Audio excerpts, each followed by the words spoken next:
3, 2, 1. Greetings and salutations, everybody, and welcome to the CanUK podcast, a podcast done by fans for fans of everything nerdy. I am your host, the Director of Destruction, Lord X, and joining me once again are my fellow partners in crime. First off, he is the Prince of Pandemics. From the UK, he is Jester. Hi, boys and girls. And then from Alberta, Canada, he is the mascot of Mayhem, Big Boss. Hello, hello. And we've got a big show for you guys this week. That we do. Indeed we do, yeah. But before we dive into the big story of the week, we've got minor stories or sub-stories for you all. Yeah, get the chaff out of the way. Jester, you want to take us away with your first one? May as well, with the first on the list. It has been announced that Hotline Miami will be being released onto PS3 and PS Vita, which for a lot of people is probably not that much of a surprise.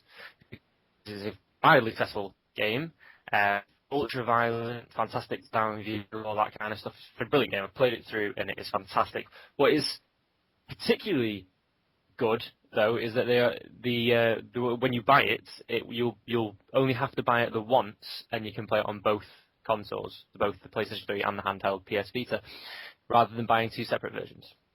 Yeah, yeah, I like that more games are starting to do that now. As Jester said, this is a great indie title. I've played it myself as well. It was even one of the nominees for IGN's Best Game of the Year. It was, yeah. Go ahead. No, it's all right. Go ahead. All right. I've never played the Hotline Miami game, so I don't know. I've never played it before. It's good. It's got a brilliant soundtrack, brilliant, mechanics to the game itself. It's so simple, but still so immersive, if that's the right word to use. Think GTA 1 and 2, really, that style. Yeah. Oh, wow. Except, there's no cars or anything, just brutal violence. Brutal violence. I can always get behind that. Yeah. Okay. And always go with Tony. If you ever do play it, you'll know exactly what I mean. Always go with Tony. Oh, yes. Okay. Totally agree with you there, Jester. Okay, then I have our next little story here, and we've got some more Rayman Legends news, and that's Rayman Legends Challenge Mode is coming to the Wii U this April for free. A little handout, I guess, for all those Wii U owners who are rightfully pissed off that they have to wait for the game until September. Yeah, they were promised a lot, and this is, well, I suppose it's something, but yeah, not much. Yeah. Well, I guess it's better than another exclusive demo, maybe, but still. That's true. All right, Big Boss, you want to take away our next story? Absolutely. So here's some big news. I believe last week we talked about a potential price cut for the PlayStation Vita, but that will only be occurring in Japan. There will be no price change in European market or the North American market as well. And also added to that news is that the memory card pricing is going to not be changed as well. That's a shame for a lot of European and North American audiences, yeah. Yeah. Apparently they say that the biggest reason why is because due to the exchange rate, it was priced the highest in Japan, so that's why they want it for them. But I see. So it's less of a bringing the whole price down, more of a making it equal. That's what it seems like. But still, I mean, we have talked that the Vita sales haven't been particularly delivering, so I think, I mean, if they were to take a cue from Nintendo with the, when they dropped the price of the 3DS. Indeed. Yeah. So that's a little bit of or go ahead. Just say it's a fair point. It's a very good point. Yeah. No, it's a little bit of a shame though, because I mean, Vita has good potential. Looking forward. Yeah. Yeah, but it's a pricey system, so. Yeah, that's why I haven't bothered to buy one yet. Yeah. Who knows? Maybe they might be saving something for E3. Maybe. Maybe. Maybe in time it'll happen, but thus far, only Japan. Well, especially with it potentially coming debatable with the PS4. Yeah, quite a bit even, maybe. But we'll get there. Yeah. Yeah. Well, hopefully we can get a price drop at some point. Alright, next little minor story we have here is that Arma 3 is coming exclusively to Steam. And for those of you who kind of don't know what Arma is, it is the game that the mod DayZ is based upon. Either of you excited for Arma 3? I've never played much of the Arma series. I've seen the DayZ Arma 2. It's Arma 2 DayZ, isn't it? Mod. I've seen it played, but it never really grabbed me. I mean, it looked good. It looked very expensive, but there were obviously big hiccups as well in certain things. But so I've never played it myself, but it does look interesting. Yeah, I've never played any of the myself, and I'm definitely not on the up and up here, and I don't know what the DayZ mod is. I can assume it's some sort of a zombie thing, but but I have talked to one of my coworkers who played Arma, and she was telling me all about it. It sounds like an impressive game, so to hear about that, a third installment will be coming to Steam is, it'll be interesting to see how that game continues to evolve and grow, given, just what type of a game it is. Given the series history and the fact that it's been developed for Steam only, does hold promise, because it means it's being made for PC, which, and probably the current, obviously, it's always the most recent generation of power in PC, so it should be fairly impressive. Oh, absolutely.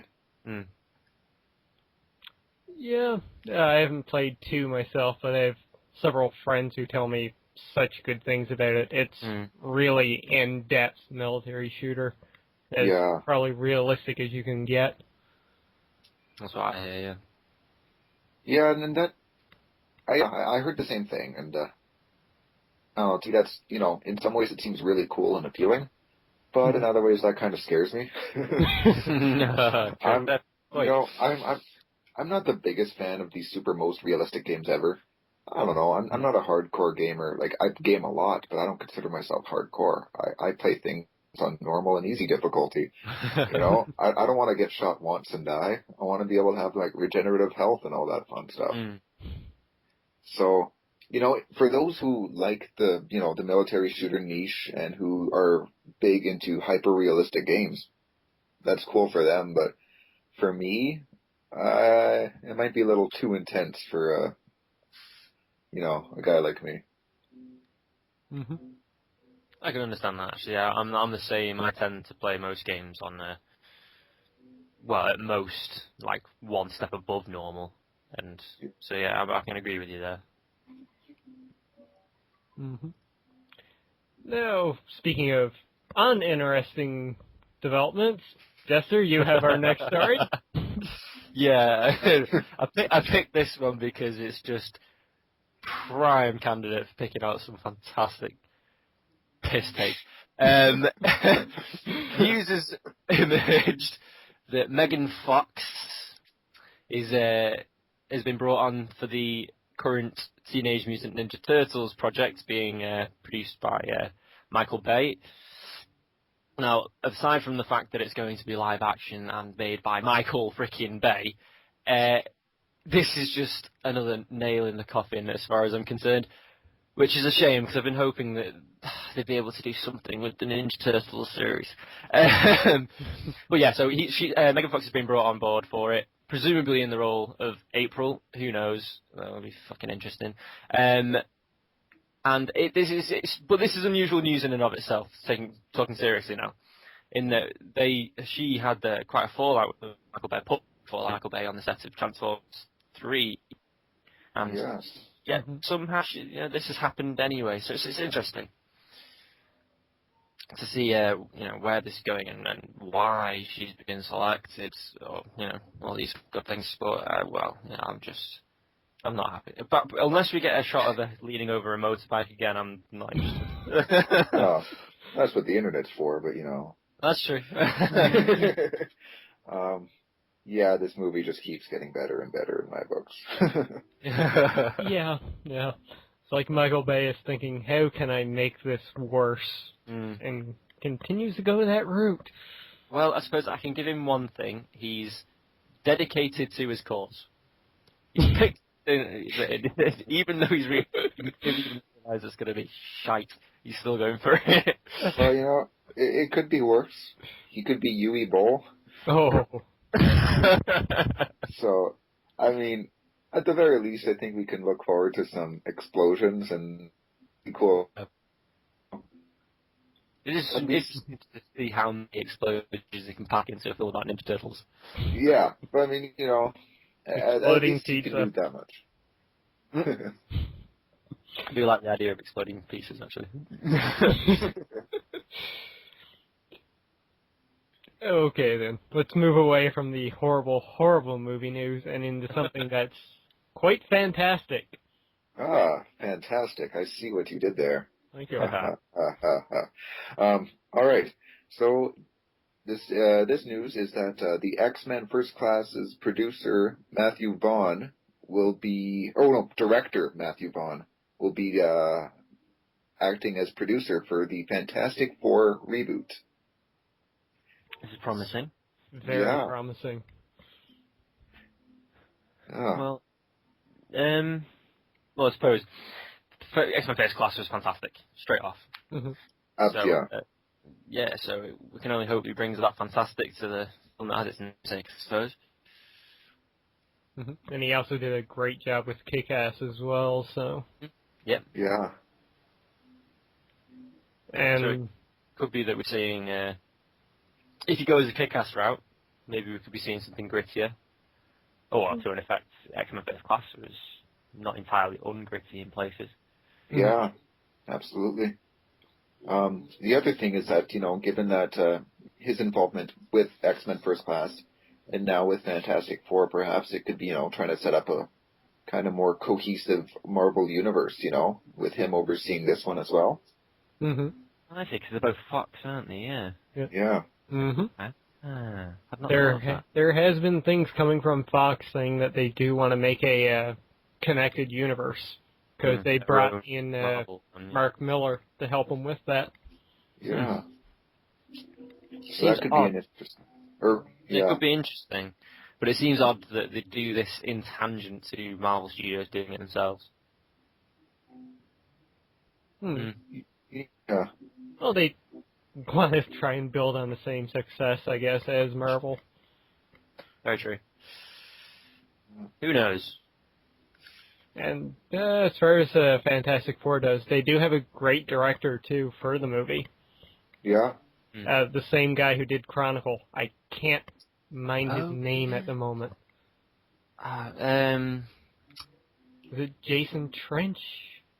Something like that. Yeah, no, I can't remember either.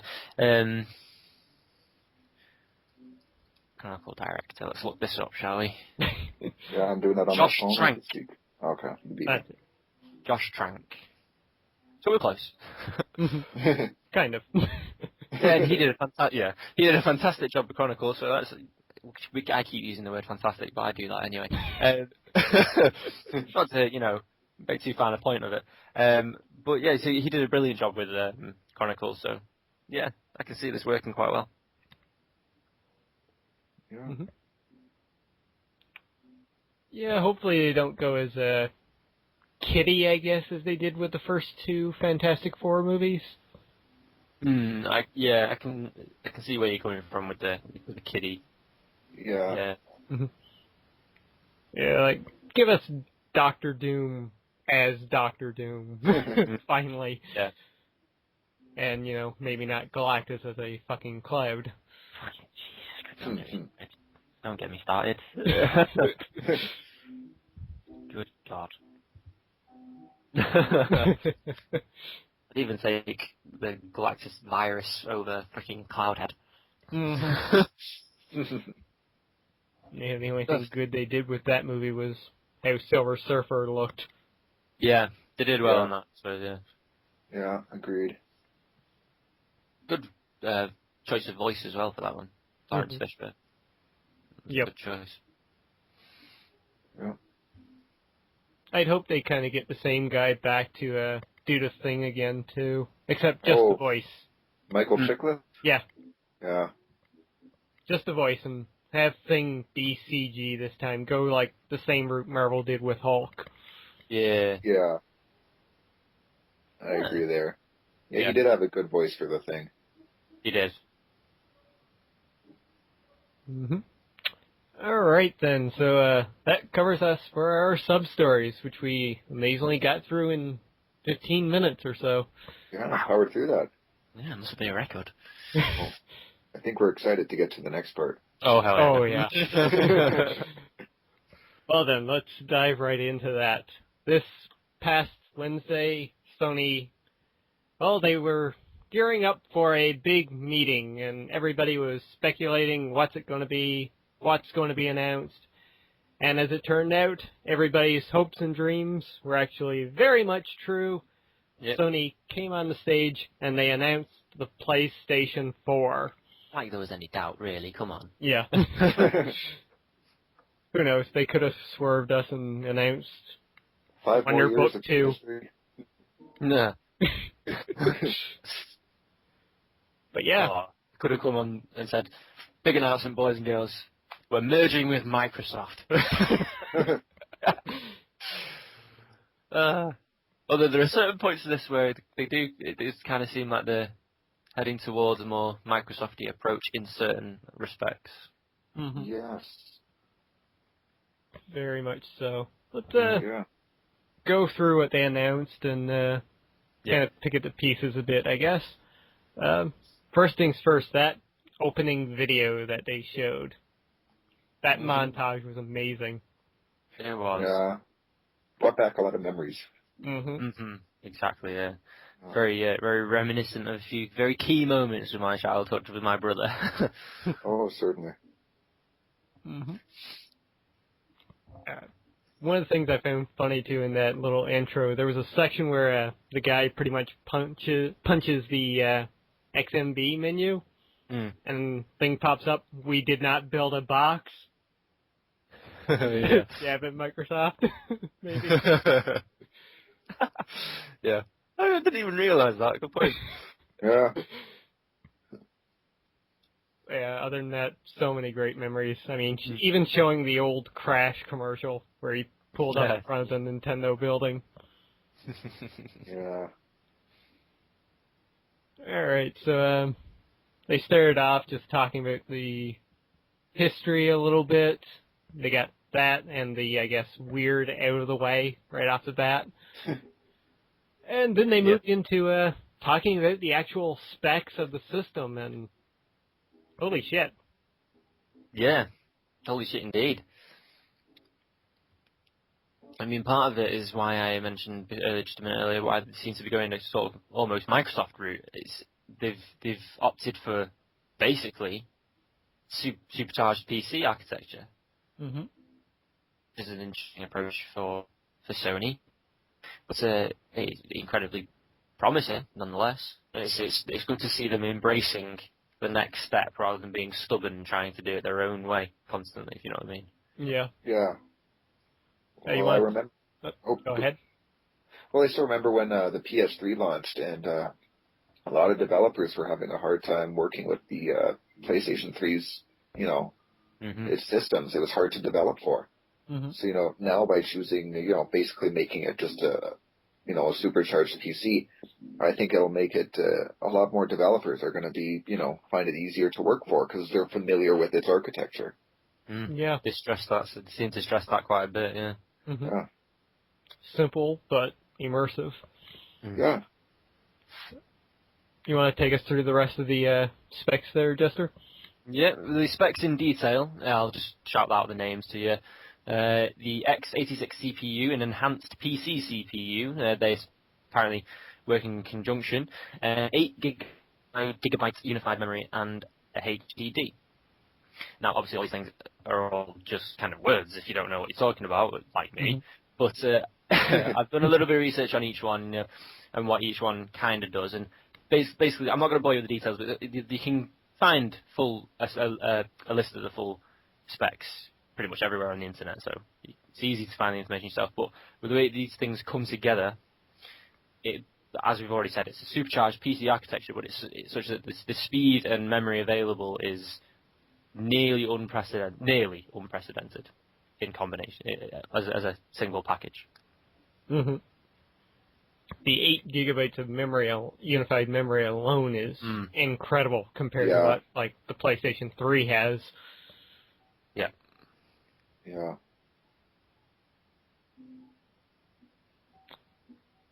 Yeah. I'll provide a link in the description below for the full details, which was posted up on Polygon there over the week. Which, if you look at it and you know your PC stuff, it should excite you because it's going to be a powerful system, indeed. Yeah. Well, given some of the stuff that was shown for it, you're going to need a powerful system. Yeah. So. Yeah. Yeah.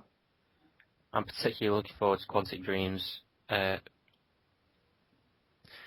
What they throw out at us, because their presentation in particular was amazing, and I've always been a big Quantic Dream fan, so I'm really looking forward to what they've got to offer. Mm-hmm. Yeah. Yep. As for other details, they didn't give us a price, which is understandable at this point. But they did say that it is coming this year, this holiday. Yeah. Indeed. So start saving your money now. Yeah.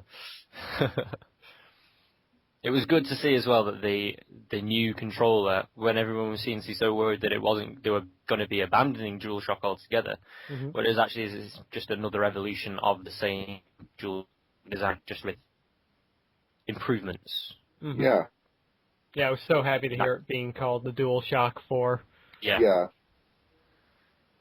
Agreed. No, they kept the same design, the same feel, just they integrated the new evolution, so to speak, by including the touchpad and whatnot.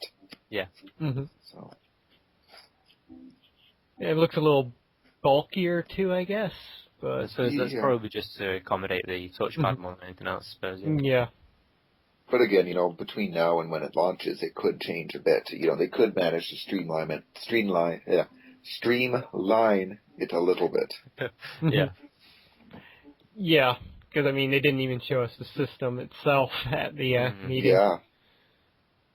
Which, You see, I've heard a lot of criticism for this, but and particularly from the business sector, who, investors who want to see, hard evidence of what they're getting, kind of thing. Yeah. But it made perfect sense to me that they didn't show the final box, because I can imagine that with not coming till holiday, that they're probably still working on a few prototypes. So what would be the point in showing something when it's not the final product? Yeah. Yeah, I think Jack Tretton, too, came out and pretty much answered that question about what it's going to look like. If I can remember the quote, it was something like, "It's going to be made of plastic. It won't be a triangle. It won't be a circle. You'll find out soon enough." Yeah, I read the same thing on somewhere. I think it was IGN. Yeah, and ironically, he did say, I believe, that it will be a box. Which I found a little bit ironic when you think about that comment you had made earlier about the statement of saying we didn't build a box. But well, I don't know. You said it's not going to be a triangle, it's not going to be a circle. That still leaves square and X. So the X square. I've done that before. Don't make it D and for good.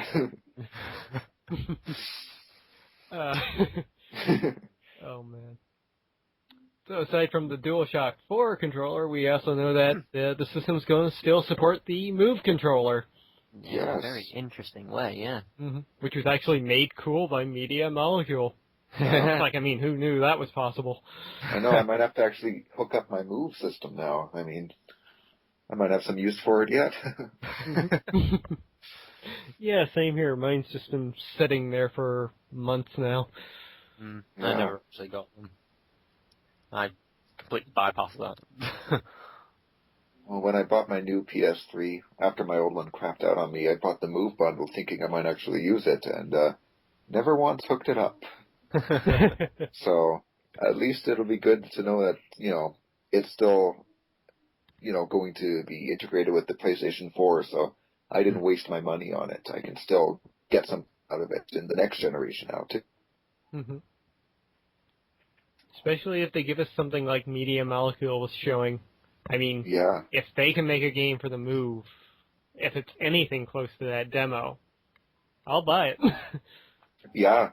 I mean, given that that's what they're showing for, like one of the first sort of things that we can do with the PlayStation 4, I mean, that goes to show the amount of potential for the Move on the new system. So, if that's what they're doing, think of how other companies, too, could be doing different things. Maybe they won't be quite as innovative as, Media Molecule is, given their reputation, but who knows? We'll see. Indeed.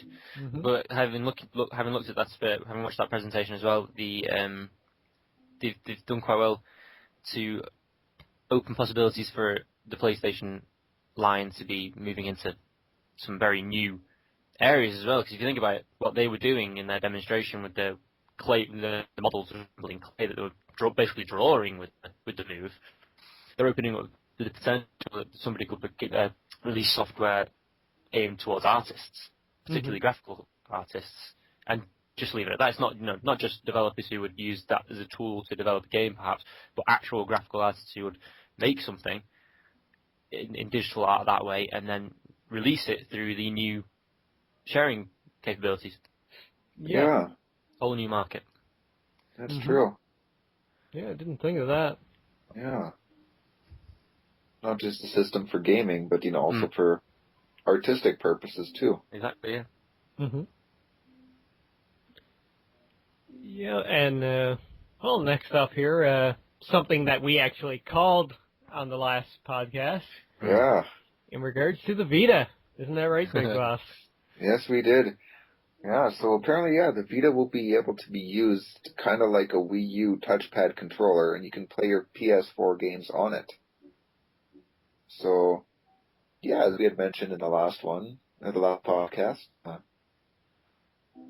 of thought, yeah. And given the fact that it's the Vita and it's wireless, it'll probably have a whole, not just like in your house kind of deal, but using Wi-Fi connected anywhere. Yeah. Pretty much, yeah. Well, one thing I'm curious about is, I'm not sure if they actually addressed it now. I can't remember because it was quite late when it was on here. But did they mention whether it was a case of you had to have your PS4 on at home to be able to connect to it, or would it be done through like a user profile on the network? They didn't say. They didn't say. It'd be interesting to see how that works out.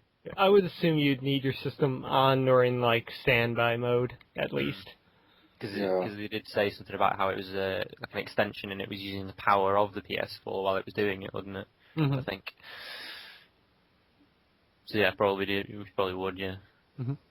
And they have mentioned too that they're going to try and make it so that all PlayStation 4 games will have this feature. So. Yeah. Interesting. And cool, for the end result. Yeah. That'll be cool because, I mean, I've got a Vita, so it'll be cool to have that option for mobility if that's the case. Yeah. So yeah.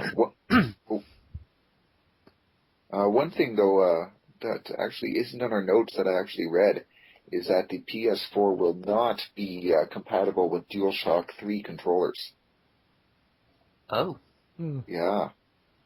So you'd have to be buying the new... Well, you'd get the new controller with the startup pack anyway, but you wouldn't be able to... Say if you only got one, you wouldn't be able to use your old DualShock 3 as a second controller. That is disappointing. That doesn't really bother me that much, really. No, I suppose it's not much of a surprise given that the new kit has some pretty intrinsic bits and pieces that would probably actually be necessary exactly. to use during the game. And you look at the past iterations of the PlayStation, all right. I mean, the PS1 controller only really worked on the PS2 if you were playing PS1 games. No, that's and true. then Yeah. the PS2 controller was completely obsolete moving to the PS3. And even you look at Nintendo. I mean, their controllers didn't stick together, nor did the GameCube and the Wii. Actually, with the Wii U, you can actually still use the Wii controllers on the Wii U. So. And then you could use the GameCube controllers for the Wii as well. I forgot about that. But then you look at Microsoft as well, and the Xbox and the Xbox 360. You can't use those controllers together. So, perhaps in some ways it's disappointing, but at the same time, when you think about it, it's like a big deal. Yeah. That point. Yep. So that would be worth mentioning. Yeah, definitely. The more we know. Shooting star. And going with that same trend, they did confirm that it's not going to be backwards compatible, which is a bit disappointing, I guess. Yeah, I mean, I suppose it gives a lot of hoarders an excuse to, if they end up completely moving on from PS3. Although I'll be surprised if everybody did. But it gave a lot of hoarders an excuse to get rid of all the old titles that they've just got lying around, like me. Perhaps. Wow. But they did mention that streaming could allow for some form of backwards compatibility down the line. Yeah, I had a question about this actually. Say if you've still got your old PS3 discs, would you? I was curious about. They didn't really explain it too well. At least I didn't quite pick it out anyway. That if you put in the PS3 disc, does it recognise it and then download it automatically, or is the idea that you'd end up having to buy it on the network? I would imagine they'll do something if you own the disc, you'd be able to stream it into your system. Hopefully yeah. As a form of emulation type deal.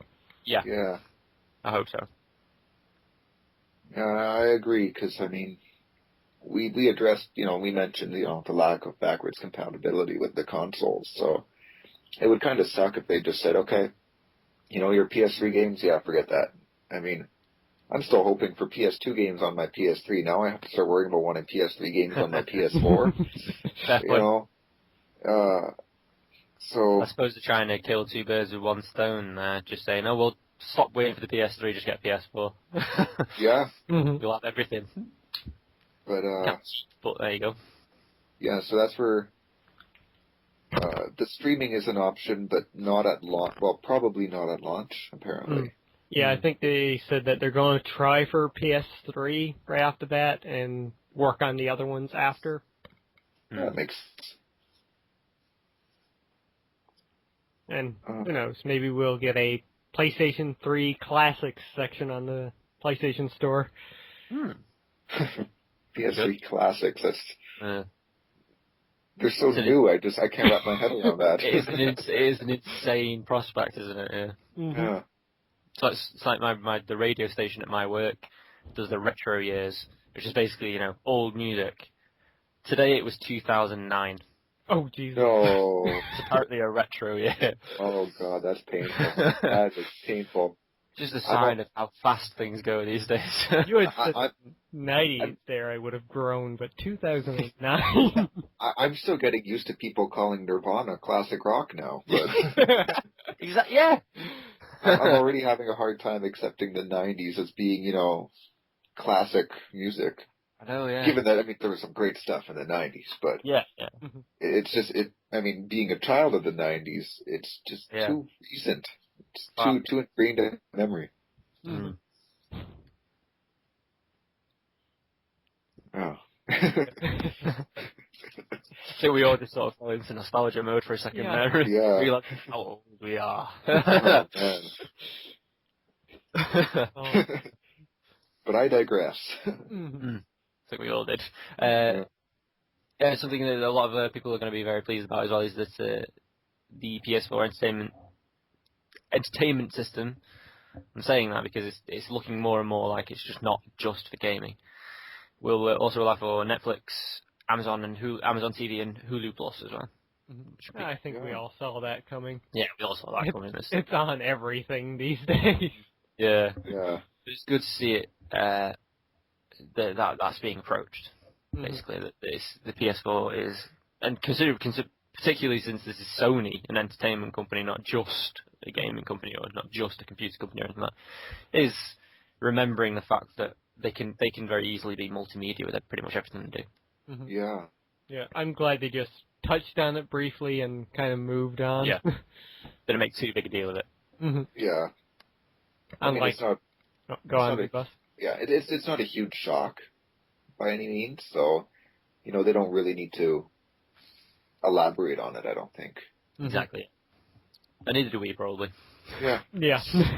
It's good news. It's there. Yeah. That's it. Just going back to the streaming stuff, we finally got a lot more info on Gaikai's deal with Sony after they bought them. Stuff like instant demos and playing games while they're downloading. Finally. Yeah. This is very. Yeah, this really surprised me because this may just be me being old-fashioned again, but I've never heard of that being possible. That's probably the wrong way of wording it, but it strikes me as odd that you'd be able to, manipulate something while it's already being manipulated. And it's probably very normal, but for me, it just seems very odd. When you think about it, it makes sense. 'Cause, I mean, you can watch a YouTube video while it's still in the process of streaming. That is very true. Kind of thing, right? So, I mean, it'll, obviously you're going to have to download the first bits of the game to get it going. But then, the full thing for the later levels or whatever can download, while you're playing the early levels. I hadn't thought of it that way. Yeah, okay, that makes me feel stupid. Don't worry, you said you're old, so... Damn whippersnappers! Sound like Grandpa Buskus. Yeah, pretty much. He's turning into the old man that was shown by Quantic Dream. Oh, yeah. They also talk about stuff like things adjusting to your interests too, like system knowing you and then downloading things ahead of time. See, I don't know how I feel about that. Same. Yeah, neither. Like, in some ways, it's super cool that your system can, quote unquote, read you like that. But at the same time, I mean, like, it scares me that it can read me. Yeah, but you know what? Like, let's look at it this way. I'll give the example of music, given my extremely diverse taste in music. I'm a diehard heavy metal fan, and I like everything from the most extreme genres of, I like everything from old school Black Sabbath, the most extreme genres of grindcore, where people are singing about mutilation and everything.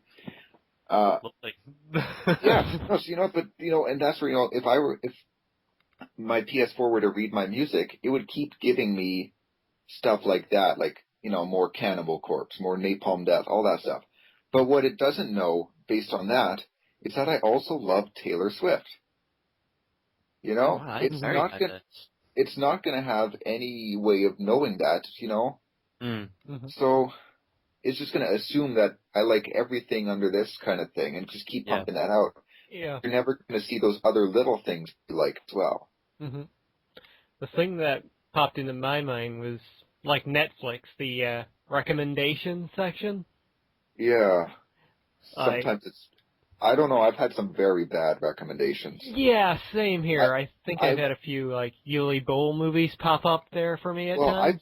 I've been told that since I watched Dexter, I should watch the Trailer Park Boys. I fail to see any connection in that whatsoever, other than that they're both TV shows. Maybe they have the same grip.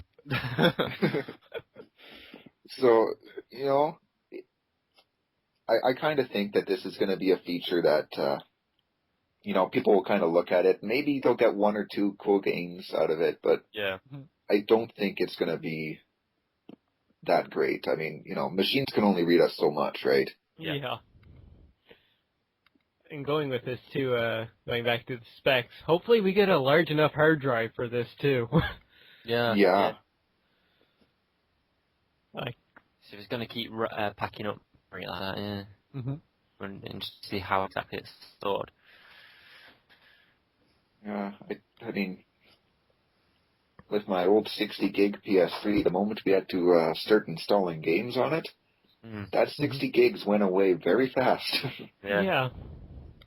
So, I mean, given, you know, I'm assuming the size of games is going to increase, that could probably need a rather large hard drive.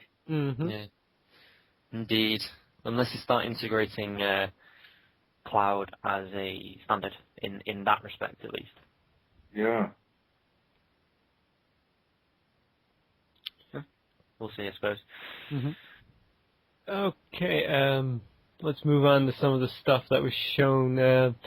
Jester, since you enjoyed it immensely, you want to start off the Quantic Dream presentation? Yeah, Quantic Dream now. Anybody who watches my channel and watches my vlogs is very, very much aware of how big a Quantic Dream fan I am. I'm from way back in the day, Nomad Soul or from Nomad Soul, all the way up now till the Kara demonstration they had. I am massive fan of Quantic Dream and everything they do. I love that they're very. I mean, they take no prisoners when going for the graphics. Obviously, anybody could tell that. But they are also so story-driven as well. And their presentation, true, they didn't really address much story, but I suppose given the nature of the whole meeting, that was kind of, you know, by and by. They didn't really need to. But their graphic demonstration was right up there with keeping with Quantic Dream's pattern of fantastic graphical excellence. There's no other word for it in my mind. The old man was, I mean, we saw Heavy Rain and the realisticness of those faces during loading screens and such blew pretty much everyone away, really. And this face, the old man face they had up, for the first few split seconds until I realised, you know, obviously what they were showing, I actually genuinely thought it was a real person, that they were actually, and that the point of their demo was that they were going to show how they could turn a real face into a graphical face. I actually thought it was a real face at first until they said, no, this is already the graphics. So it blew me away. One criticism that most people will have seen in my blogs, and I know that X has as well, is, and it's not, but I know why they did it, because obviously it's just another example of how good they can be with the graphics. That old man's hair, it kind of ruined the whole illusion, because when you see an old man like that, you don't expect silky smooth hair like that. You expect, you know, like steel wool kind of hair. I mean, it was incredibly impressive to see that they could do that with the graphics. You know, the hair being so realistic. If I'd seen it on a pretty woman, maybe. That old man's taking care of his hair. That's all. Apparently, the old man's taking care of his hair. I know, but no, but that's just his conditioning. Yeah, exactly. Yeah, Head and Shoulders or something. I don't know. But no, yes. It was just me being nitpicky, I suppose. It is a whole package kind of presentation. But I could see why they did it, because they were proving that they can do something so fluid with hair. So I was still very impressed. But it, you know, I kind of looked at it and kind of thought it took away from the realism slightly. Yeah, a little bit. It was like, yes, it looks real, but I don't expect to see it on that head. Yeah, it was quite impressive. Incredibly impressive still, yeah. Yeah. Okay, so they showed a ton of games too at this press conference, which going back to I think it was podcast number 2, which we were speculating, Jester. Say that again, sorry? I think with podcast number 2 we were talking about what might or might not be shown. Oh yeah, we were, yeah. I think both of our expectations were completely blown out of the water. Oh yeah.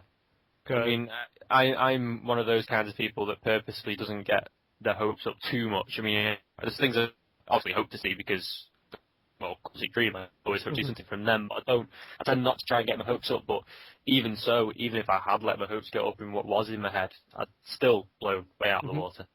But I will say this of one of the games, what did I say? Killzone being shown. I called that motherfucker from a mile away.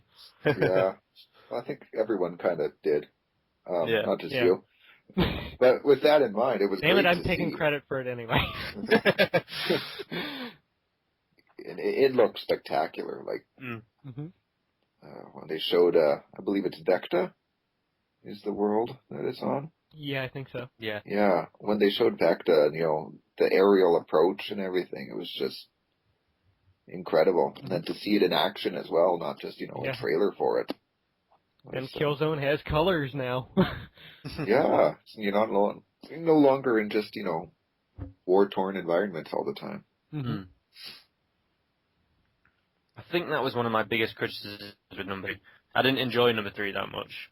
I found the control system to be quite jittery, but it was the appearance of it was so bleak. I mean, I know that's what it was supposed to be because you were on Helgast, weren't you? But yeah, it felt like maybe they'd taken it a bit overboard. It was hard to see anything at points because everything was just so bleak. Mm-hmm. I haven't played 3 yet, but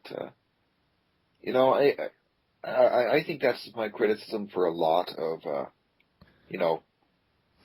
shooters that try to be more gritty. So Killzone is one of them. The Modern Warfare series can be at times. Same with the Black Ops series at times, and Gears of War and Battlefield as well. Well, that's where Halo kind of excels, given the fact that Halo doesn't try to be as gritty. Yeah, it goes for it really plays up the sci-fi and the aliens and everything, and that's where Halo's art style and its worlds are incredible. And yet you still get a slight sense of grittiness just from the story alone. And the story, yes, but the art style not as much. It's less blood and gold and everything, I find. Yeah, and it seems like Killzone's finally taking a step in that direction. Yeah. So gameplay-wise, it looked like a solid shooter. I mean, as far as shooters go, I can't say I saw anything that really broke the mold, but well, I'm a big fan of shooters, so I've probably got to give it a shot anyway. Oh yeah, me too. I mean, I enjoyed the first 2 games. I just haven't got around to playing the third yet, though it's definitely something I want to play. So I like the Killzone series. I think it's a great Sony exclusive. So I'm definitely looking forward to this one. Yeah, same here. If it's a launch title, it's probably the one I'm going to pick up for the system. Yeah, likewise. One thing that I did note, I meant... Oh. No, go ahead. Okay. One thing that I did note, and I mentioned it to you guys when we were watching this, was that the return of dual functions on the weapons. I know they used it in the first game. I'm not sure if it was... I can't remember if it was in the second, and I don't know if it was in the third. I can't remember now, to be honest with you. I think it might have been in the third, but it escapes me. But, yeah, it was cool to see that guns, no longer just have the one shoot mode. That you can, switch between 2 different alternate functions, which kind of reminiscent of the first one, which is good. Yeah. Indeed. It's a very decent mechanic to have it. It's also great, too, that they're not just calling it Killzone 4, but they've gone with the little subtitle. Killzone Shadowfall. Yeah. Hey, the Fall of Shadows. That's what there's color now. Good point. Maybe. Little illusion there. And speaking of colorful games, Jester, you want to talk about NAC? NAC. I like the look of this game, I have to say. I'm not usually a easy game, but it does look. It just looks like it has a fantastic mechanic to it, and it's a very pretty looking game. Which, like I said, I don't usually go for, but I don't know. It still appeals to me somehow, and I'm glad. And I'm not glad. Sorry, that's the wrong word. I'm interested to see if this Knack character becomes the mascot for this new generation, much in the way that Crash Bandicoot was a mascot in his own right as well. So I'm interested to see what comes of that. Mhm. Yeah, it wasn't like the most. Well, it wasn't as graphically powerful as Killzone, but it's clear to see that they're taking advantage of how powerful the system is. Yeah. With all it seemed the like little... they had less concentration on the graphics, which is a shame because they obviously have the power for it. Yeah. But they seem to really be going with the the gameplay with that one. Mhm. Suppose. Yeah, with all the little moving parts and whatnot. Yeah. Exactly. Kind of like the Havoc demo they showed beforehand with the million particle fall. Yeah, exactly. So yeah, it's got my interest, that's for sure, and it definitely is going to be one of those games that can transfer over to the Vita really well. Yeah. And like you said, who knows? Maybe we are getting the next mascot. And speaking of Crash Bandicoot, it was almost kind of disappointing that this wasn't revealed as a Crash game. Well, to be fair, I was hoping for it, but I wasn't surprised considering they gave up the exclusive rights not too long ago. Mhm. Yeah, that was Knack. Okay, moving on. Speaking of details, Drive Club. Sweet fibers. I will admit the graphics look incredibly impressive, but I'm going to step away from this one because driving games not up my alley. Yeah, I don't usually play driving games myself, and I can't say I really tend to play Drive Club, but still, what they showed looked fantastic. And the fact that if you're able to impress me, a guy who doesn't really care about drive games, that goes to show something. So down to when they started to show the realism of the headlights of the cars, that's what really impressed me. I believe it was one of you two that commented that Forza should eat their heart out at this point. Yeah. That was X. Yeah.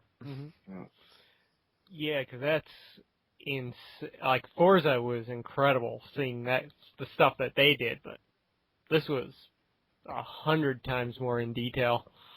Yeah. So there's one thing I do have to give it is its realism and the approach of being first person rather than either behind the car or your eyes are in the windshield. You actually can see yourself sat at the wheel. I'll give it that. That seemed very immersive.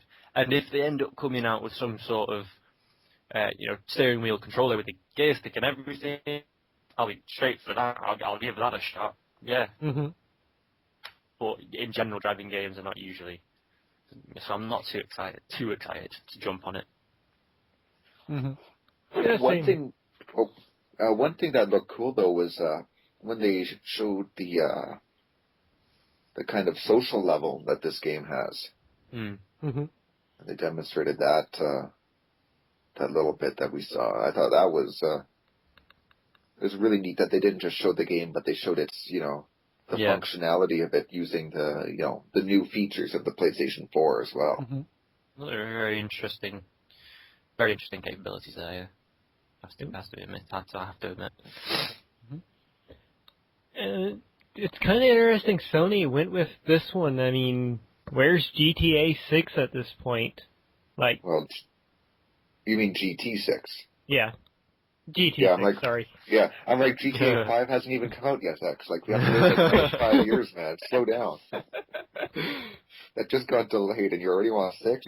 Oh, man. Yeah, the Gran Turismo, that's always been a staple of the PlayStation, so... And this isn't even being done by Polyphony either. It's being done by Evolution Studios. Yeah. Who have been, I think they're the ones who did MotorStorm?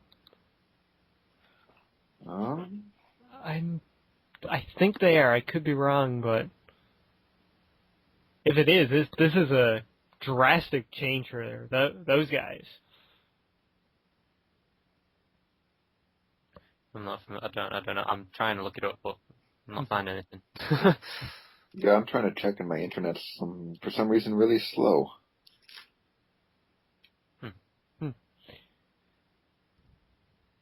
But yeah, it's interesting. I mean, this is the first time too, I think, that we're getting a PlayStation System announcement without a tie-in to Gran Turismo. Yeah. Maybe that has to do something with the kind of mixed reception that number 5 got. Mm-hmm. I know I heard from friends, I never played it, so I can't chime in too much, but I heard from people that it was a bit of a letdown at times. Mm-hmm. Like, very realistic, but just, not what they had wanted or expected from a Gran Turismo game. So, maybe that has something to do with the fact of we're not seeing 6 as such a, something that Sony really wants to push at this point. Mm-hmm. Perhaps. Yeah. And it's probably going to take them 10 years to get another one out anyway. Seeing Yeah, how long 5 took. Yeah, Drive Club, it's looking fantastic. I'll be interested to play a demo of it for sure. Yeah, I definitely will do the same for that much.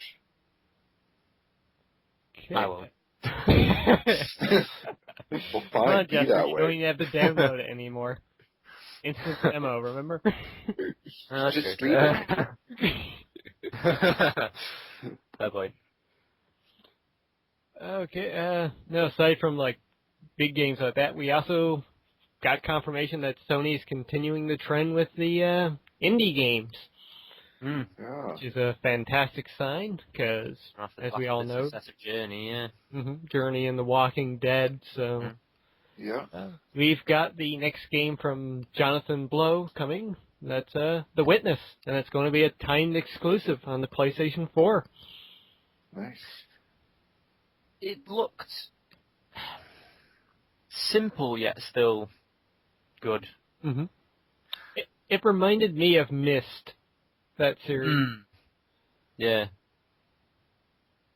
Because I'm sure it's going to be as we saw, very simple in design, but it's going to be something that will completely fuck with your brain. Yeah. Yeah. Did either of you play Jonathan's other game, Braid? No. Oh. I have it on PS3 there. It was simple, very simple mechanic. Well, no, the mechanics were quite unique. Kind of playing on Prince of Persia, time reversal style. But it was simple in design, but the puzzles in that were completely bonkers. And the story, too, had, one of the best twists at the end as well, which I won't spoil. Yeah. Okay. I'll have to look into it, yeah. Yeah. It's on Steam, so I'd recommend it. But yeah, it's nice to see that Sony's still going to be supporting the indie developers a lot. Yeah. Well, given the amount of recent success that indie games have been getting, I mean, Yeah. I think Sony would be stupid not to, right? Yeah, exactly, yeah. Yeah, it's good to see that, the indie game industry is getting some respect, but yeah, it's going to be definitely part of the PlayStation 4. It'll be good, yeah. There's probably more freedom for it with PlayStation 4, especially given how much easier it's going to be for developers to interact with. Yeah, they should be able to. That. Yeah. Yeah, they should be able to make games a lot easier for it and develop for it now. So we might see a whole lot more indie developers coming in for it. Yeah. All right. Given that, oh, go on. No, go on. You first. Okay. Given that, like we said, it's basically a super-powered PC, a lot of indie developers who would develop for the PC could now probably easily get into the PlayStation system as well. Yep. So. Very much so. Yeah. Alright, so going on, we have another first-party studio from Sony. They actually showed off a new game. That's Sucker Punch. They revealed their next game. Yes. Very excited. Well, if you're excited, Jester, why don't you start this one off? Infamous Second Son. It looks amazing. It follows on from the same story of people emerging with superpowers, and I think they've done it in a very clever way. It's like people are emerging now, and it follows on from the events of the second game, of when everyone is basically activated, as it were. Mm-hmm. Yeah. So I'm glad they've stuck with the progression of the story that kind of makes sense. I'm interested to see whether this is actually a sequel or if this is possibly a spin-off, because they're not calling it Infamous 3. Mm-hmm. And it's called the subtitle Second Son, so we're assuming perhaps it's Cole's brother. Cole's brother. Oh yeah, Cole's brother. Yeah, good point. I was thinking Cole's son, but then actually Cole's brother makes a bit more sense. Did he have a brother? Do we know? Was that mentioned in the previous game? God, I can't remember. No, wait. I would know anyway. I haven't played 2 yet. I haven't finished 1. Jester, have you finished 2? I finished both of them. They were fantastic. Did you get both endings for 2, or just one of them? Or? I did get both endings for 2, yeah. Okay. And, just because, given one of the endings, I'm curious as to how, this will continue. Well, I suppose when you get these kinds of titles that follow on from a story where the previous game has had 2 possible endings, usually the developers just seem to pick one. Really. Yeah.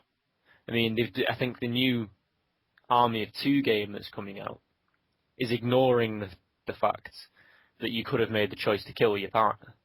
Yeah. It's just going with the assumption you didn't. So it's not unprecedented. No. Mm-hmm. It'll be interesting to see where it goes anyway. You've got a good point. It's probably Cole's brother, perhaps, maybe. Mm-hmm. Yeah. They didn't show any gameplay, though. No, they didn't. But the trailer still looked pretty amazing. And the intro to it, that was freaky as fuck. Yeah, they probably could have done a better job of that. I don't know. That's doing the guy a discredit. I mean, it was interesting, and it scared me a little bit, but it was still, it had impact. Was that the police rant there? Yeah. Yeah. I was watching it thinking, where's this going? This guy allowed on stage, or did he just find his way there? I was waiting for Rage Against the Machine to come out and start trying to fight the power in some way, but yeah.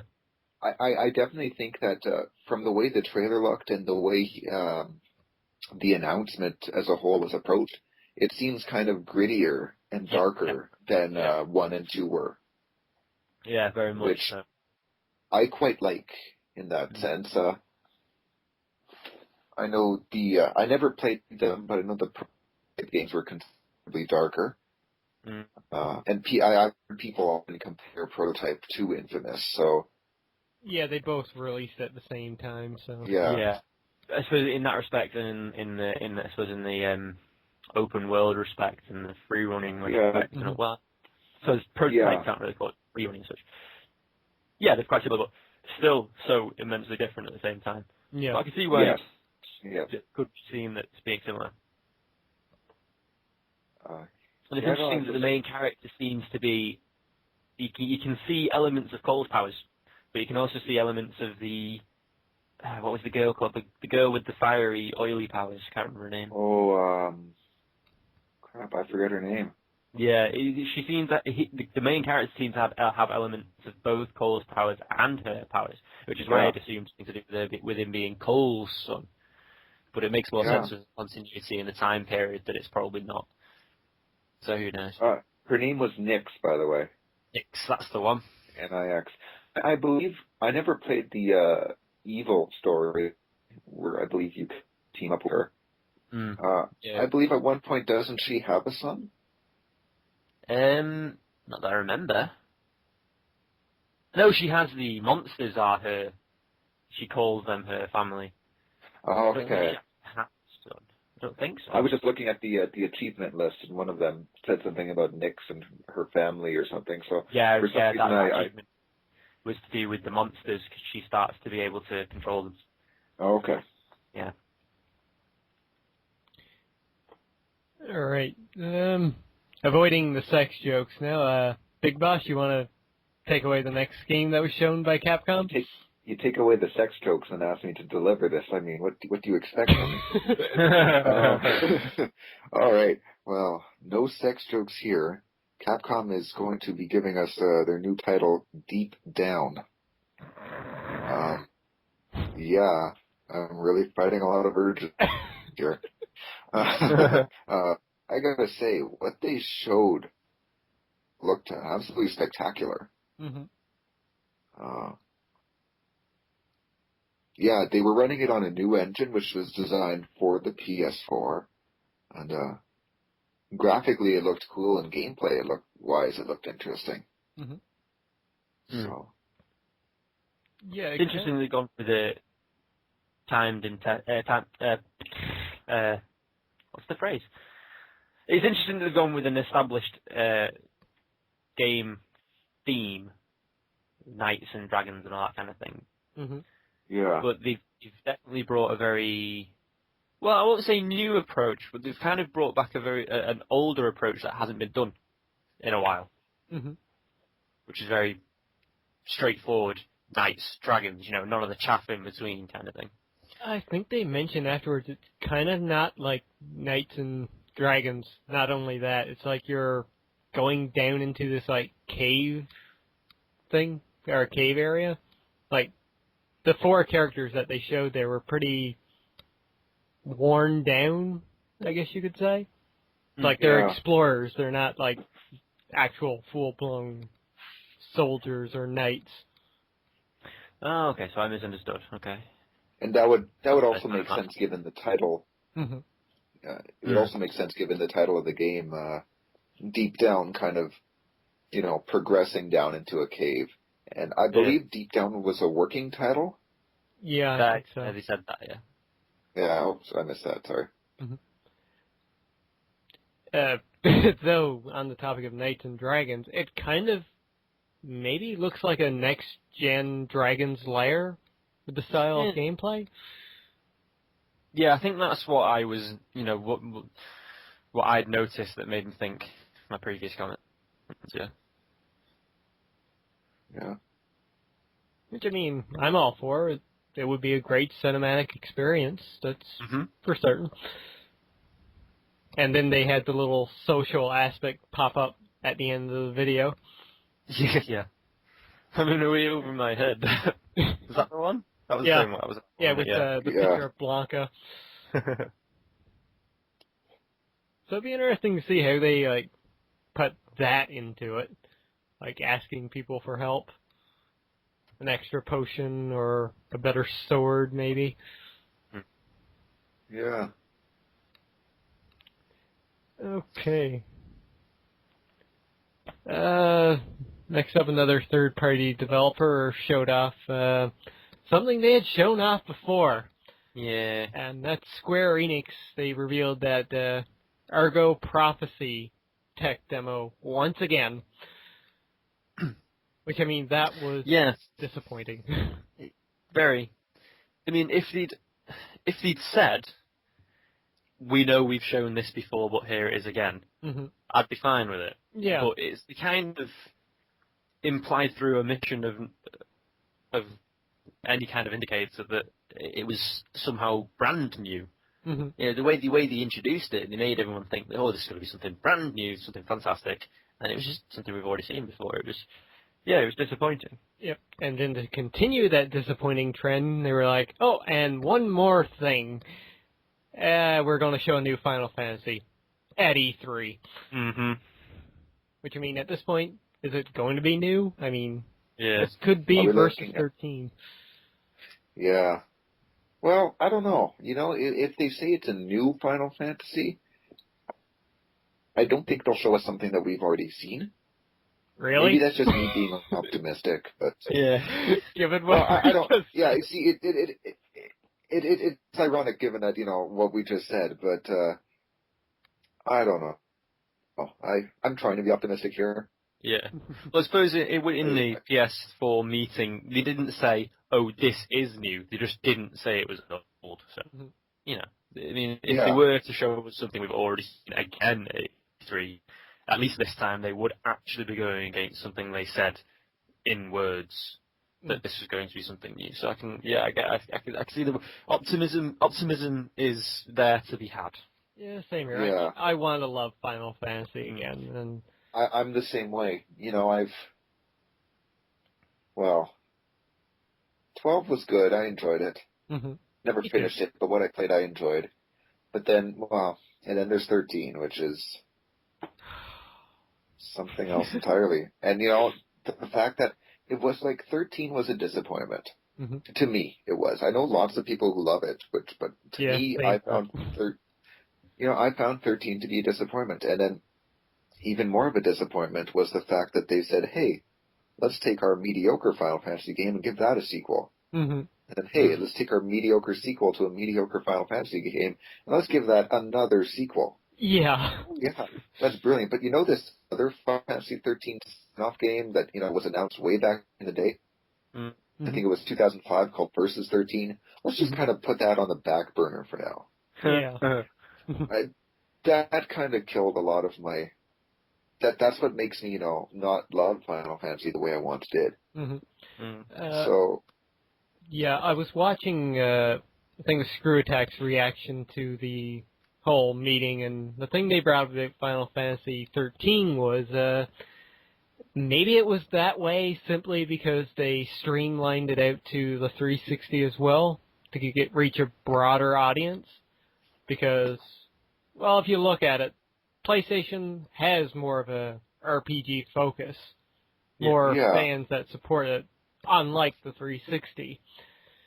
So, who knows, if they are focusing on a new Final Fantasy specifically for the PlayStation 4, we might get something akin to Final Fantasy 12 or 10 again.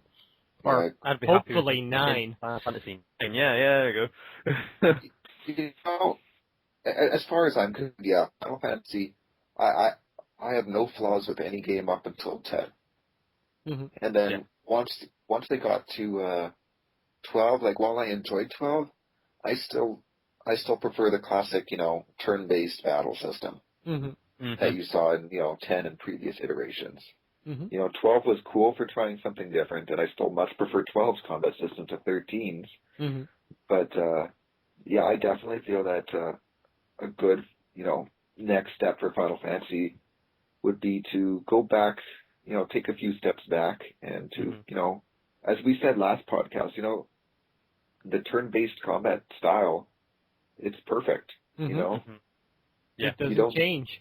Exactly. It works. It's not dated. Sure, it's been around for ages, but it still works and it's still relevant. It's still challenging. Yep. So. And some current game strategy. Yeah, exactly. That's what 13 was missing. Auto button, really? Yeah. But current games have shown that we can still have that classic Final Fantasy experience. The Tales games, for example, they continue this kind of system. Their battle system is more like Star Ocean, but they have the open world and everything. Ni no Kunai, which I've talked about in the past couple of weeks. You have. Yeah. They have that open world, that turn-based battle system, and hell, it's been doing fantastically well. Yeah. So it still can be done, and I hope to God that Square Enix has been looking at these things and can say, hey, we can still have our classic Final Fantasy. There's a market for it. All you have to do, I think that they should just, instead of, they don't have to worry about combat and, revolutionizing that. It's already been done. Just keep it with what you got. Instead, now, they could focus on finding actually a good story, because with 12, with 13. I didn't care for combat much, but more than anything, I just could not get into the story. Like, I didn't sympathize for any character at any point in that story. So, Whereas, in Final Fantasy VII, you felt for Cloud. In Final Fantasy, or, maybe you didn't like him, and you felt for other people. Mm-hmm. And then, Final Fantasy VIII, yeah, you pulled for Squall, his struggle there. Final Fantasy IX, when, Vivi. yeah, Vivi, and, that was a very... With what he was and his brothers, seeing air quotes. Yeah. What they were. Mm-hmm. It was brilliant. And then, Final Fantasy X dealing with, Titus and his, unknowing of, just what, him being thrust into a world that isn't his own, and then, discovering the true role of a summoner, and, Mm-hmm. that was shocking to me, and it was brilliant. Whereas in 13, I'm just like, really, I don't care about you, Snow, and I really don't care about you, Hope. And it's like, oh God, I hated that bitchy little kid. yeah, I didn't give two shits about anybody, and that's the biggest problem in a Final Fantasy game. Mm-hmm. So, I think, yeah, if Final Fantasy really wants to succeed, you have a combat system that works, so use it. Mm-hmm. Instead, let's focus our time on writing a great story, and, have, and then, Final Fantasy's always had great graphics, and I'm sure that's going to be no exception. Mm-hmm. And one thing I will say that I actually did like about Final Fantasy 13 is I did like the soundtrack. Mm-hmm. So, and that'll be another good staple. But if they can really sit down and come up with a good story. Mm-hmm. Yeah, they need to focus less on like, hey, we can make things look pretty and give you a cutscene every 2 seconds. Yeah.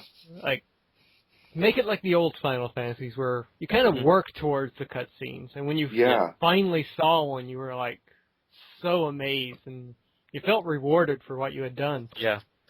I'd be content if, I 10 had a great balance, for the first game to actually integrate voices into a Final Fantasy.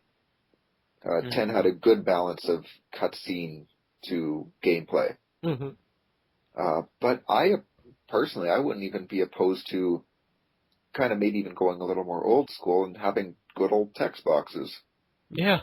I would read stuff, and then, and then, you read the dialogue for the most part, but then you get the huge, after a boss battle or before a boss battle, then you get a good cutscene. And like you said, you've earned it. Yeah.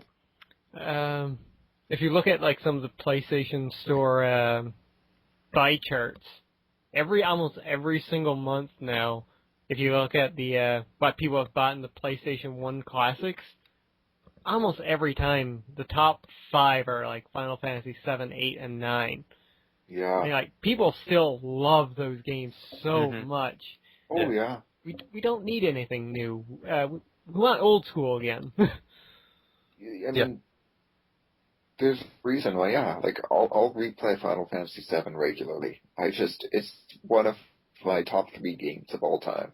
And it's fantastic. And, sure, the graphics are dated, but the story is still is just so magical. And I fall in love every single time when you see the opening cinematic and you get the whole pan out and you see all of Midgar. And, the music cuts in. I still get shivers when that happens. It's so magical. Yeah. And I'm still waiting for a game to really make me feel like that again. And, and that was one. And there's, Chrono Cross was another PlayStation game I loved. I don't know if either of you played it, but I loved it. Haven't played it. Oh, it's great. And, its combat system it is still turn-based, but they added in a few different approaches to it, in terms of, the way you attack and then the way you use magic or whatever you call it. And it was interesting as well, but it still was very much a turn-based RPG, and the story was fantastic there again, too. And, these are classic games that I'll play, 10 to 15 years after they came out, and I still love them. Yeah, I mean, who knows? Maybe we'll have Square Enix doing a downloadable title off the store that will be like those classic RPGs. We can only wish and hope. Yeah. But it's Square, so. I know. Square, They no longer have the reputation they once had. Mm-hmm. I Yeah. mean, their best games now come from their other studios that they've bought, like IDOS and yeah, that's the only one that comes to mind at the moment, like Hitman and the new Tomb Raider that's coming out. That's where they're getting their big draws right now. Mm. And one of the last ones being Deus Ex, Human Revolution. Yeah. Great game. Yeah, sorry, I got a little reminiscent there, thinking of the old classic games. It's fun. It's what we do on this podcast. We stray off topic so far. Deus Ex is a good segue, though, to the next game in the list of what was revealed at the PS4 meeting. Yes, the yes, Watch Dogs title. I can't wait. Very futuristic. It seems to be very tech-driven within the story as well, much like Deus Ex. I mean, obviously not to the same extent, but it's very impressive. Mm-hmm. I still remember when they first announced Watch Dogs at E3, I think it was. Mm-hmm. Last year, seeing the trailer for that, I'm like, man, this is the game. Well, other than The Last of Us, this is the game I want the most. Yeah, same. And now to actually see the game, I'm the kind of guy who I'll watch the reveal trailer and then be like, oh, this looks cool, and then I don't really look into things much after that, because I kind of like to not know everything about it and then kind of be surprised towards the end or something. Yeah. So I watched that trailer and then I never want to return to looking into Watch Dogs, but now to actually see the game in action on the PS4. Gameplay was fantastic. Yeah. Oh. It wasn't actually gameplay from the PS4. It was actually running off a PC. They admitted that after. But still. Okay. But yeah, just to see the game in action and knowing that that's what it's going to be functioning as. Yeah, because it's basically going to be running off, like we said, a supercharged PC in the end anyway. Mm-hmm. Yeah. Exactly. Actually, they said afterwards, too, it's pretty much being put out for every system. Even the Wii U is getting it. Really? Yeah. Could be interesting. Actually, no, that could be interesting, because imagine how they could integrate the screen on the controller for this game with the whole cell phone thing. Yeah. True. That could be very good. And that leads us to wonder about the function of the PlayStation Vita. The PS4, probably. Very good. Very nice. Very interesting. Vita could actually act as your phone. Yeah. Didn't think about that. Yeah, that's good. Well, I wouldn't have until Chester mentioned there about the Wii U tablet, so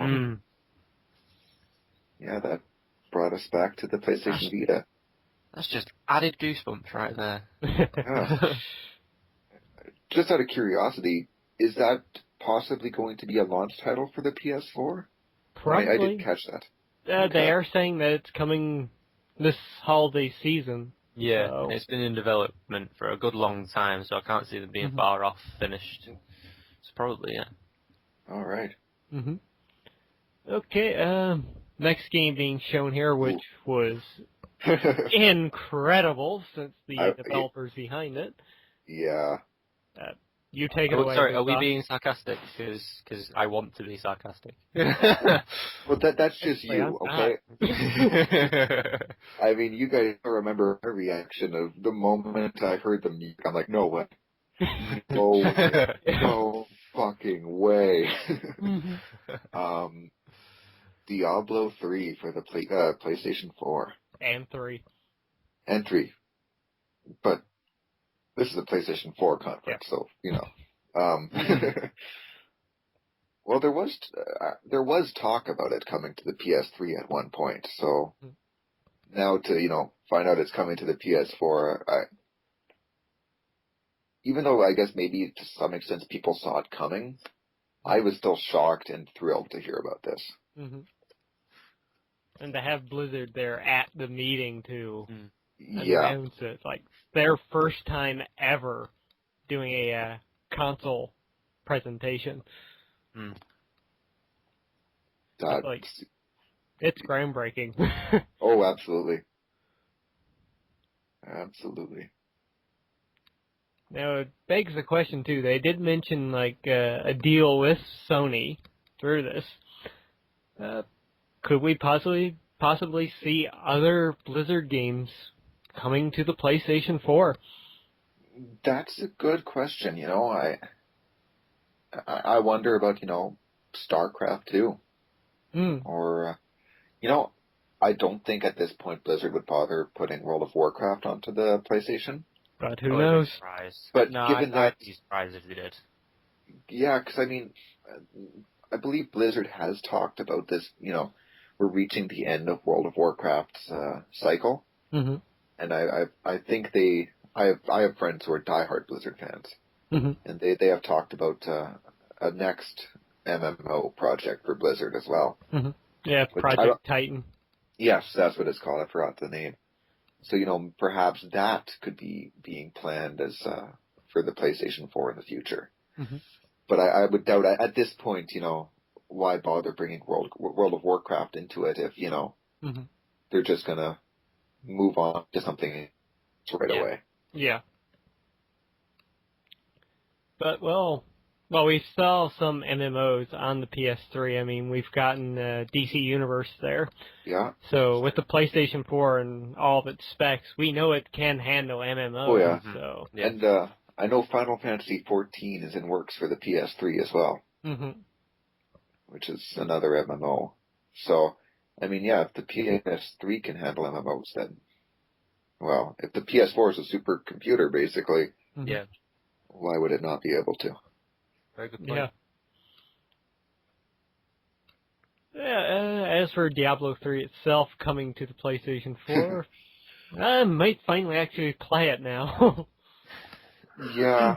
I got Diablo, as I mentioned last podcast, I got Diablo 3. I got it when it came out. I actually, I did the deal for World of Warcraft where, if you sign up for a year's membership, you got Diablo 3 as a free download. Mm-hmm. So I figured out what the hell I'm playing. I might as well get a free game on it. So I did that. And I played through all of Act 1 and I think a solid chunk of Act 2 of Diablo 3 and then just lost interest at some point, which tends to happen to me in all games I play on my PC. Mm-hmm. Now, perhaps if I was playing it on my console, I would actually see it through the whole way. I don't know. But it also comes down to the fact that I didn't have too many friends who played the game. Mm-hmm. Or, they were on different times as I was, so I never got to play with anybody. But if, on the PS3, I have way more people I play online with on the PS3 than on PC. Mm-hmm. So I think that would also add a good experience to Diablo for me. Is, getting to play with other people like you guys. Haha. Oh, shut. Yeah. That's just my thoughts on the matter. And plus, it'll have trophies now, so. As much as I say I'm not a trophy whore, I find myself still saying, no, I want to buy everything for the PS3 because I want to get my stupid trophies.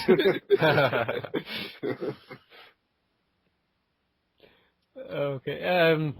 Continuing the trend with MMOs, we also had another pretty groundbreaking moment for Sony with Bungie coming on stage. Something that in years gone by nobody would have seen coming. No. Yeah, they came on stage and they gave us about 3 seconds more of Destiny being shown. Hey, 3 seconds is better than nothing. Well, now we know the game does involve a guy reloading his gun, so. Yeah. Well, actually, I'm glad they actually did put some actual gameplay in that one, because they had their own little reveal, a few days beforehand, that none of it was gameplay. No. Yeah. And it was just the same showing their office already seen turned into a bit of a but yeah, I was glad to see some gameplay. Mm-hmm. Me too, yeah. I would agree. Mm-hmm. Yeah, I was watching the latest episode of Annoyed Gamer over on Game Trailers today, and Marcus Spear there, almost every comment he had was like, they showed their office, and more pictures of their office. Here's their development team.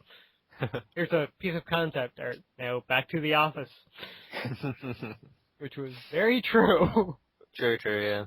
Yeah. But it was nice having Bungie on stage to actually be there and to confirm the game on PlayStation 4, which we all knew was coming. Yeah. And to say that PlayStation 4 is getting some exclusive content as well. Absolutely. Yeah, I'm really looking forward to that. I mean, Destiny as a whole, I think it looks super cool already, and the fact that we're getting exclusive content just really makes me happy to be primarily a PlayStation gamer. Same here. It's nice to finally get something from Bungie to play. I mean, I own a 360. I've played a little bit of Halo, but it's nice to finally get one of their games coming to the main system that I play. Yeah, I'm the same way. I mean, I have a 360 as well, which I use, for I used at the time that it wasn't on the PlayStation 3, Mass Effect, then First Cell and Gears of War and Halo. That's about the extent of my use for the 360. But now to hear that, Bungie, the Halo games, for the most part, were brilliant. I had a couple gripes with the series at some points, but,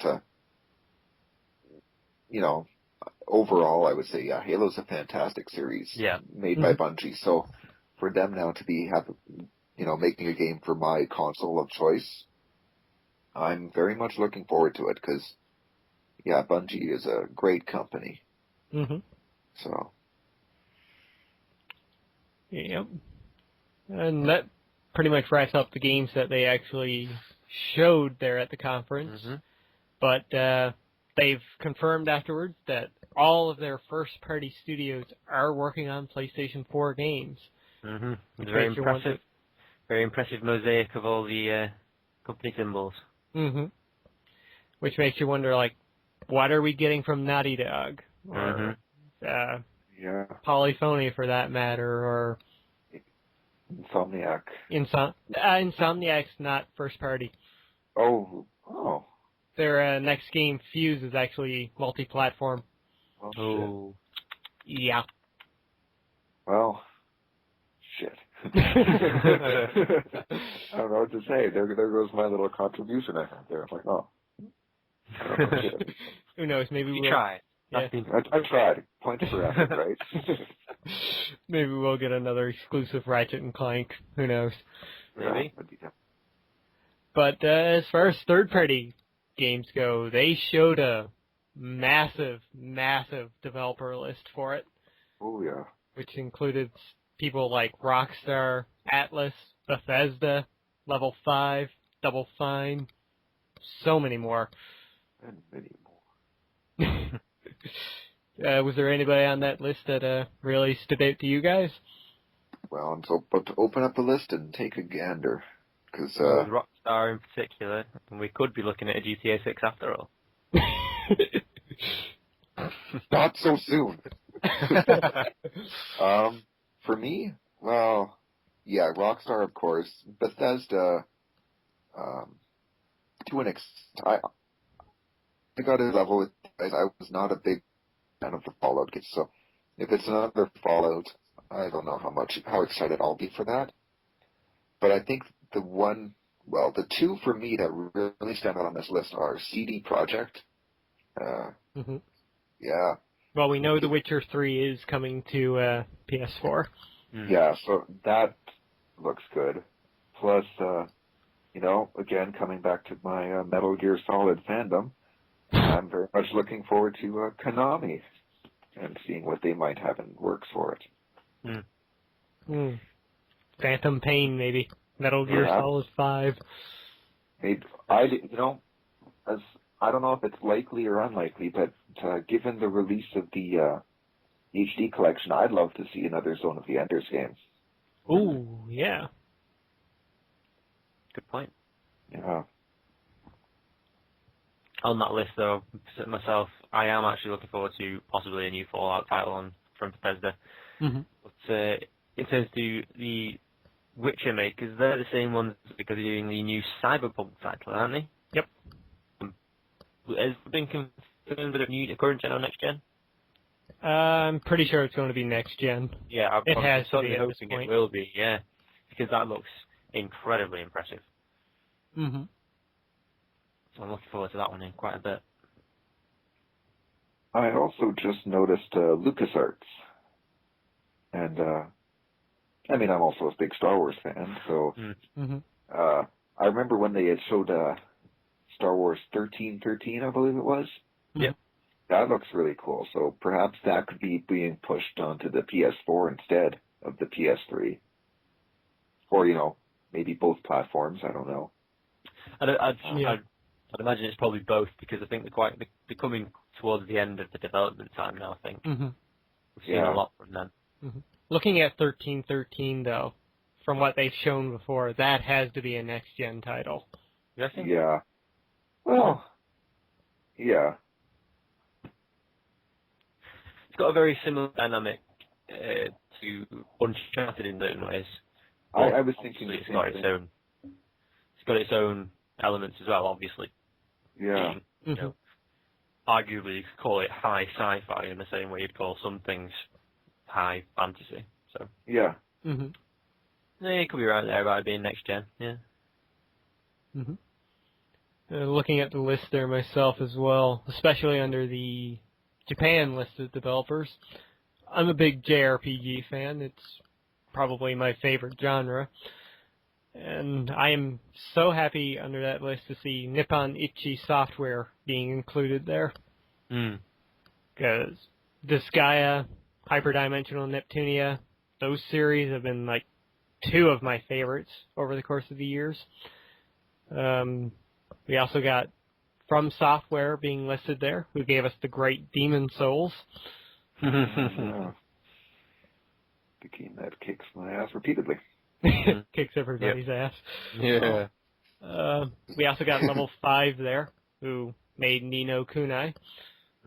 And Namco Bandai, who've given us the Tales series, so they've got everybody on board.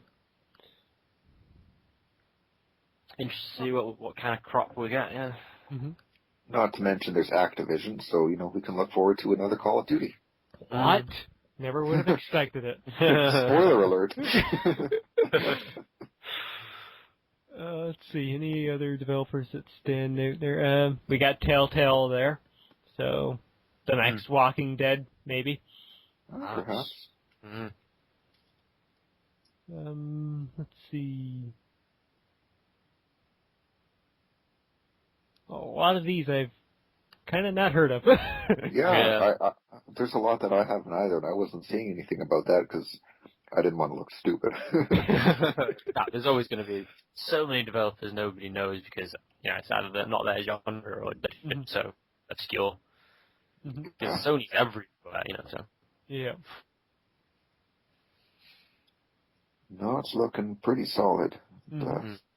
Definitely looking forward to that. EA, so I guess we can expect a new Madden. Well, like one in 2014, and then one in 2015. They're almost as frequent as the Call of Duty games. Yeah, almost. Gearbox is listed there as well. Which Borderlands 3. I wouldn't object to that. No, me neither.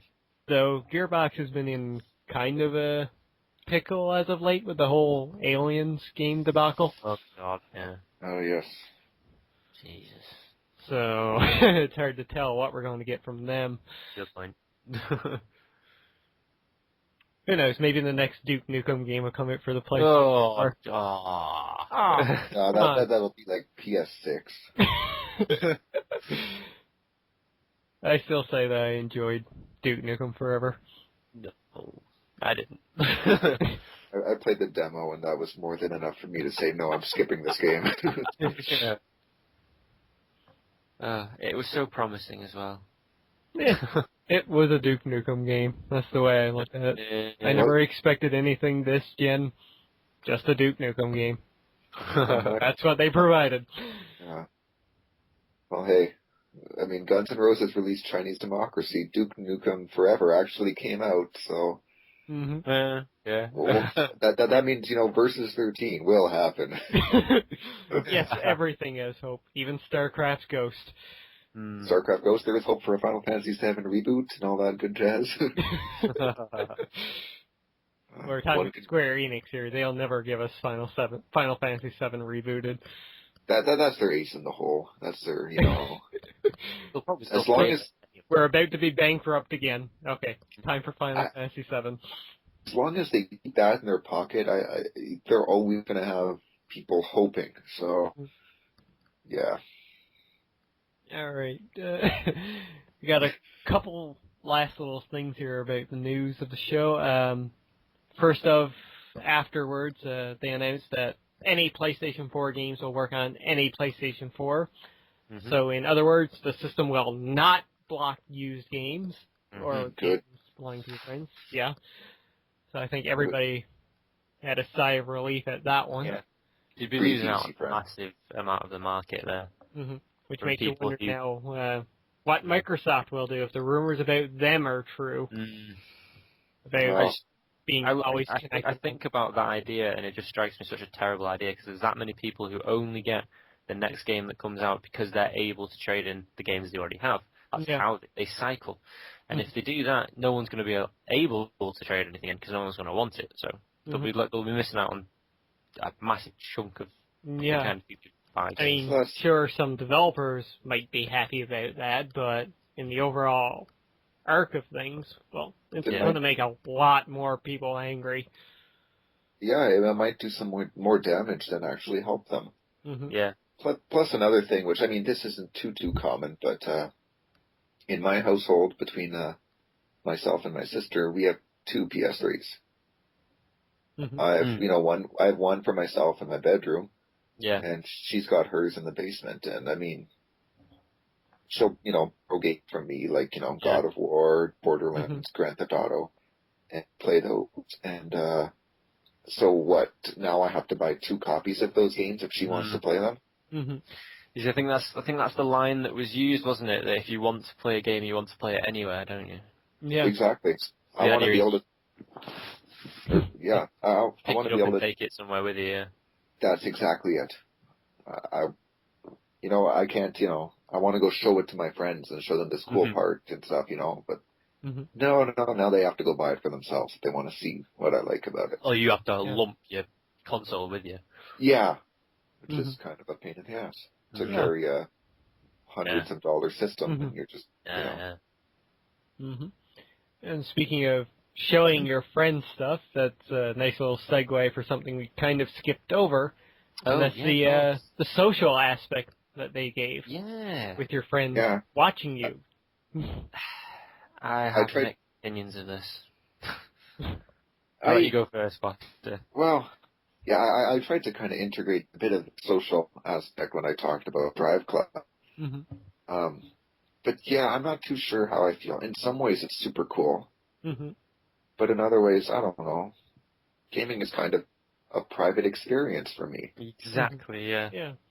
It's already one thing, so, when people can look at my trophies list and see every single game I've played, and they can, on Xbox, they can see the fact that, yes, I do play Dead or Alive Extreme too. Don't judge me. And so what? Now people are going to be able to watch out, join my game and just see how I'm, ogling the virtual girl's breasts. I mean, like, theoretically, not saying I do this or anything, but... you just already admitted it. Yeah, well... I made a whole video on it. I won't judge it. Check that out, by the way. Very entertaining. Yep.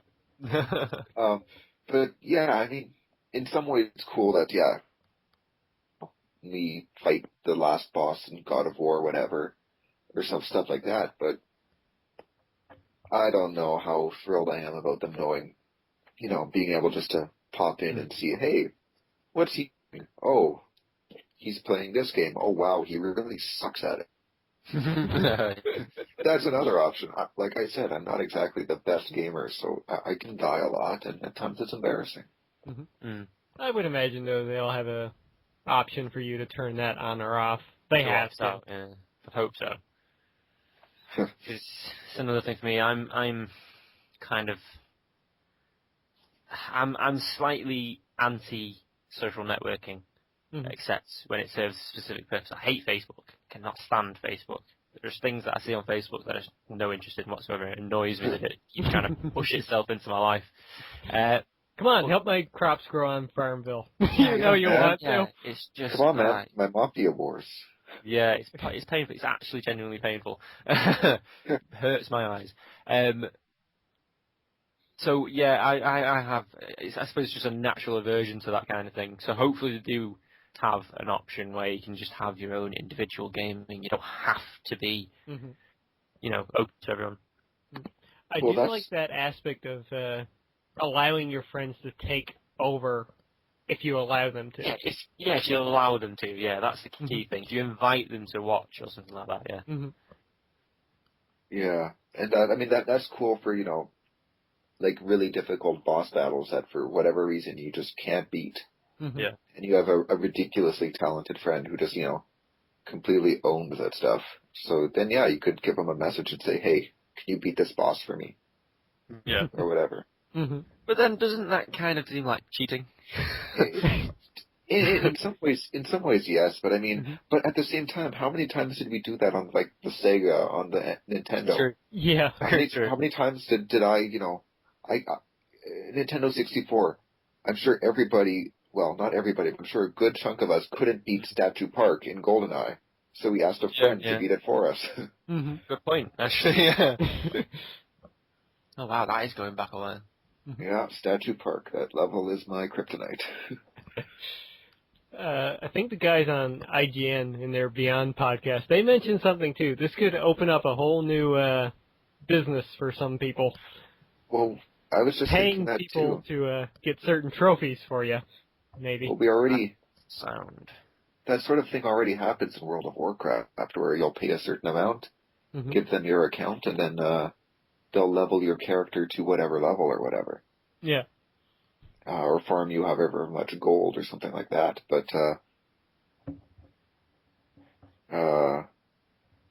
it's interesting that be mentioned. Mm-hmm.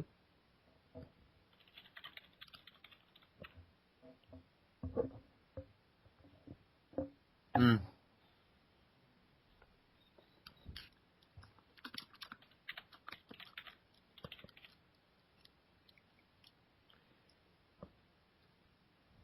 Mm-hmm.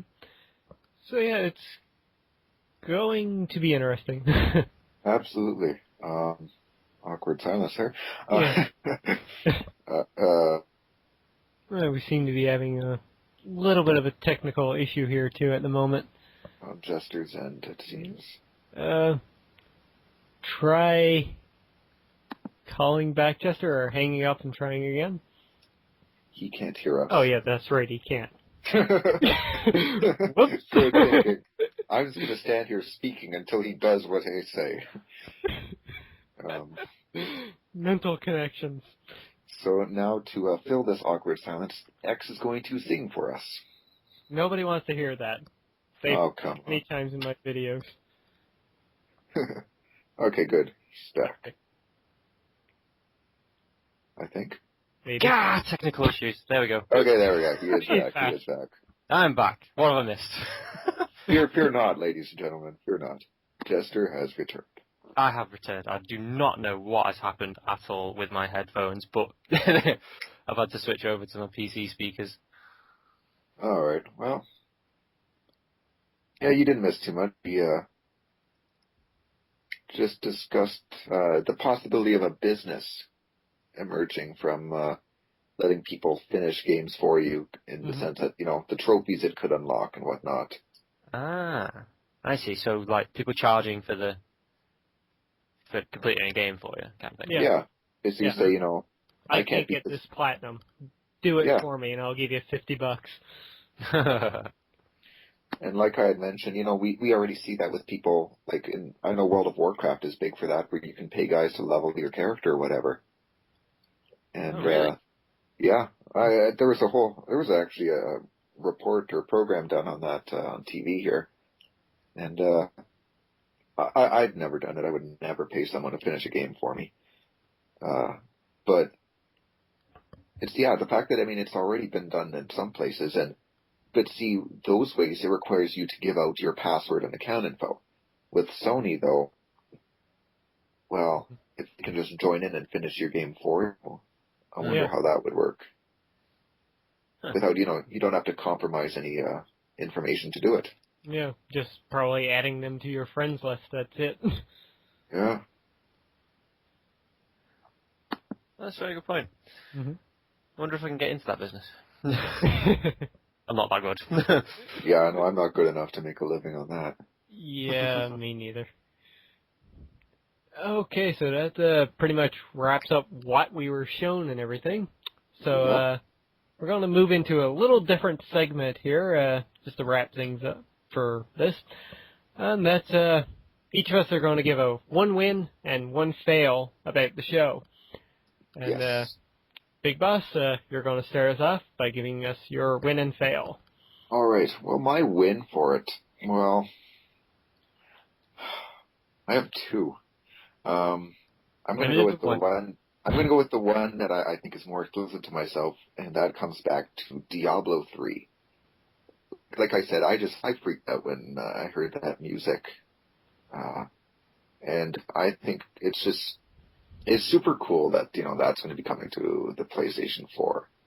Mm-hmm. And yeah, sure, maybe it was really predictable, but to me, that's one of the things that stands out the most to me about the Sony event.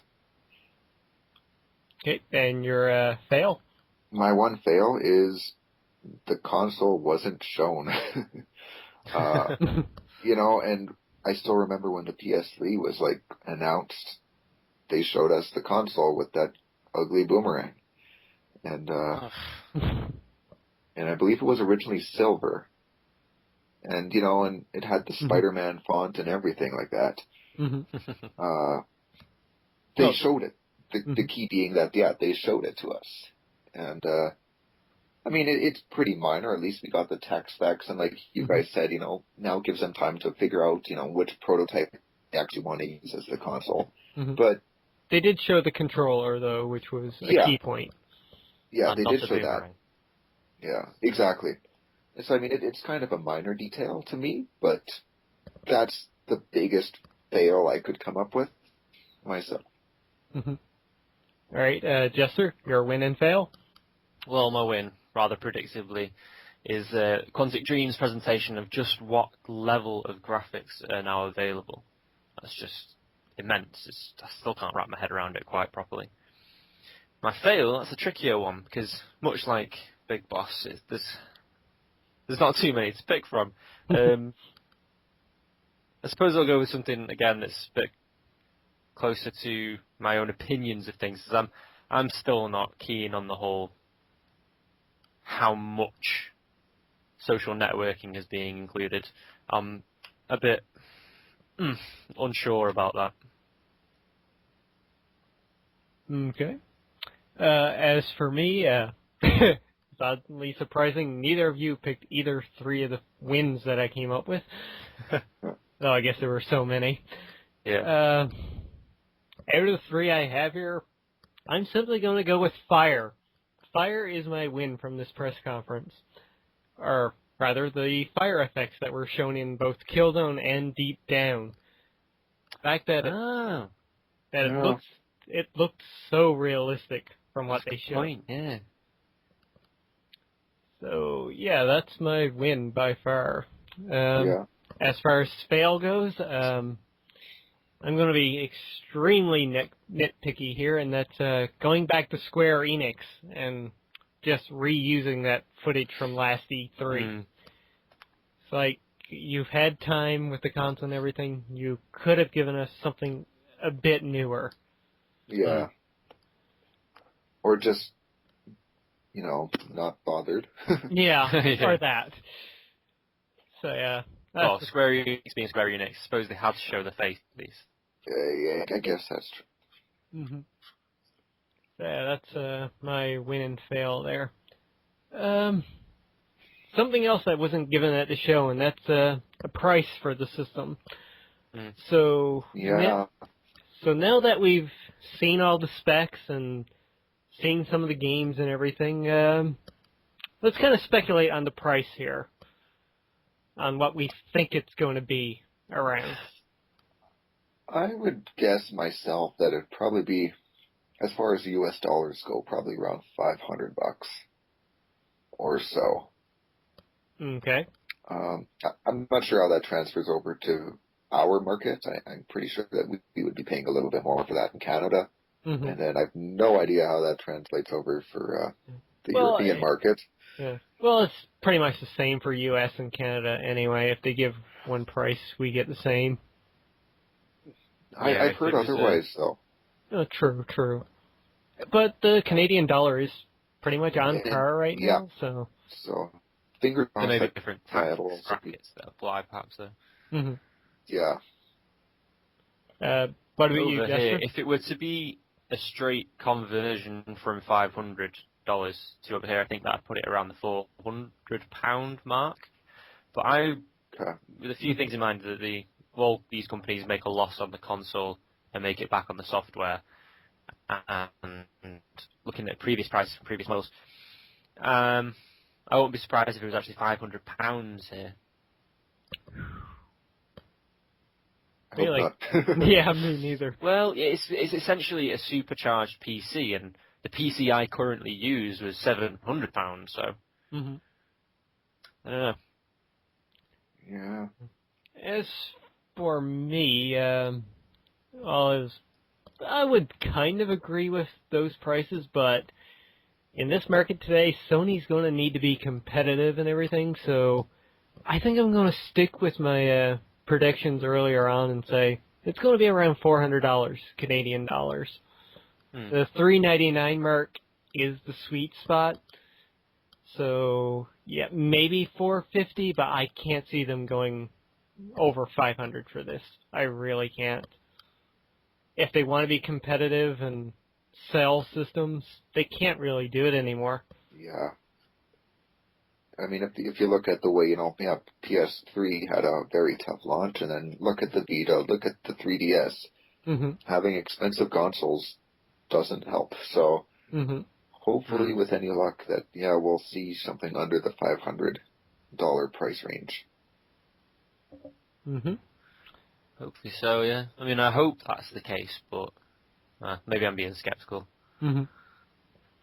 All right, so about the meeting itself, let's give it a rating right now, 8 of 10 of what we thought it would. 8 of 10 of what we thought of it. Jester, you first.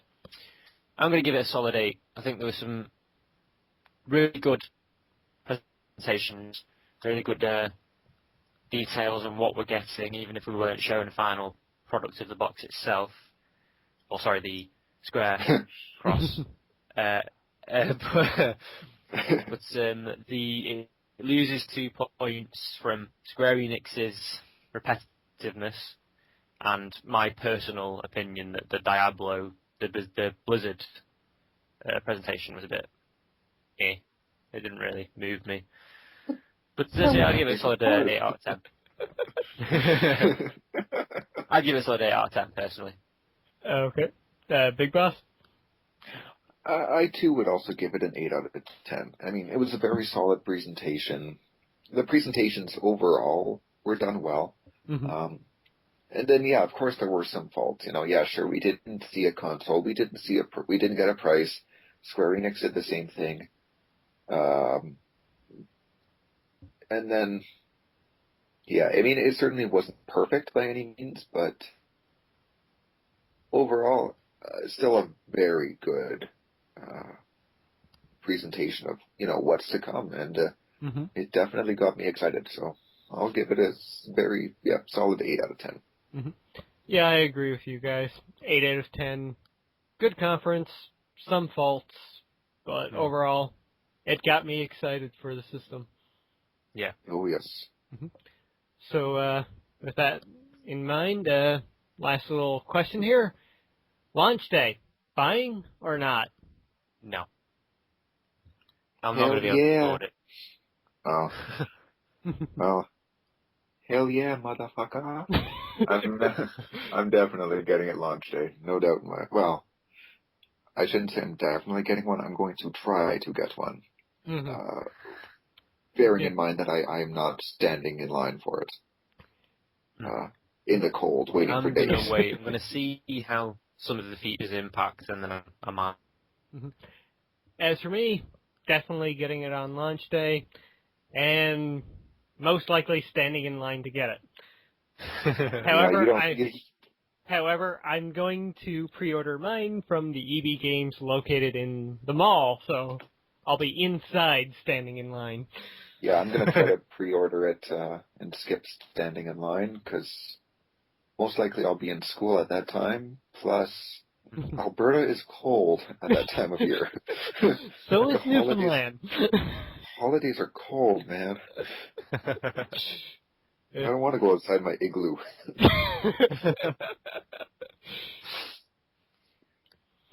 Yeah, definitely getting it when it comes out. Yeah. All right, so that wraps it up for our big news story for this week. So, Nice. Wow, we still have one more section to go. Well, two more sections to go. We've already hit the 2-hour mark. So, I guess we can dive. Yeah, I guess we can dive through this pretty quickly. Oh yeah. So, same thing as last week for the bin playing section. One each from us, rotating.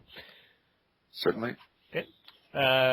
Myself, Dragonborn DLC. I've been finishing that up mostly today. I've got a few other trophies left to collect, but other than that, not much left to do. Really enjoyable. Highly recommend people play it. Big Boss? Nice. I say good things about it. Well, yeah. Same as last week, I'm going to say, first off, I've been playing a little more Grand Theft Auto 4. Still working on some of the missions, going for burgers and strip clubs with my friends, and, the usual stuff.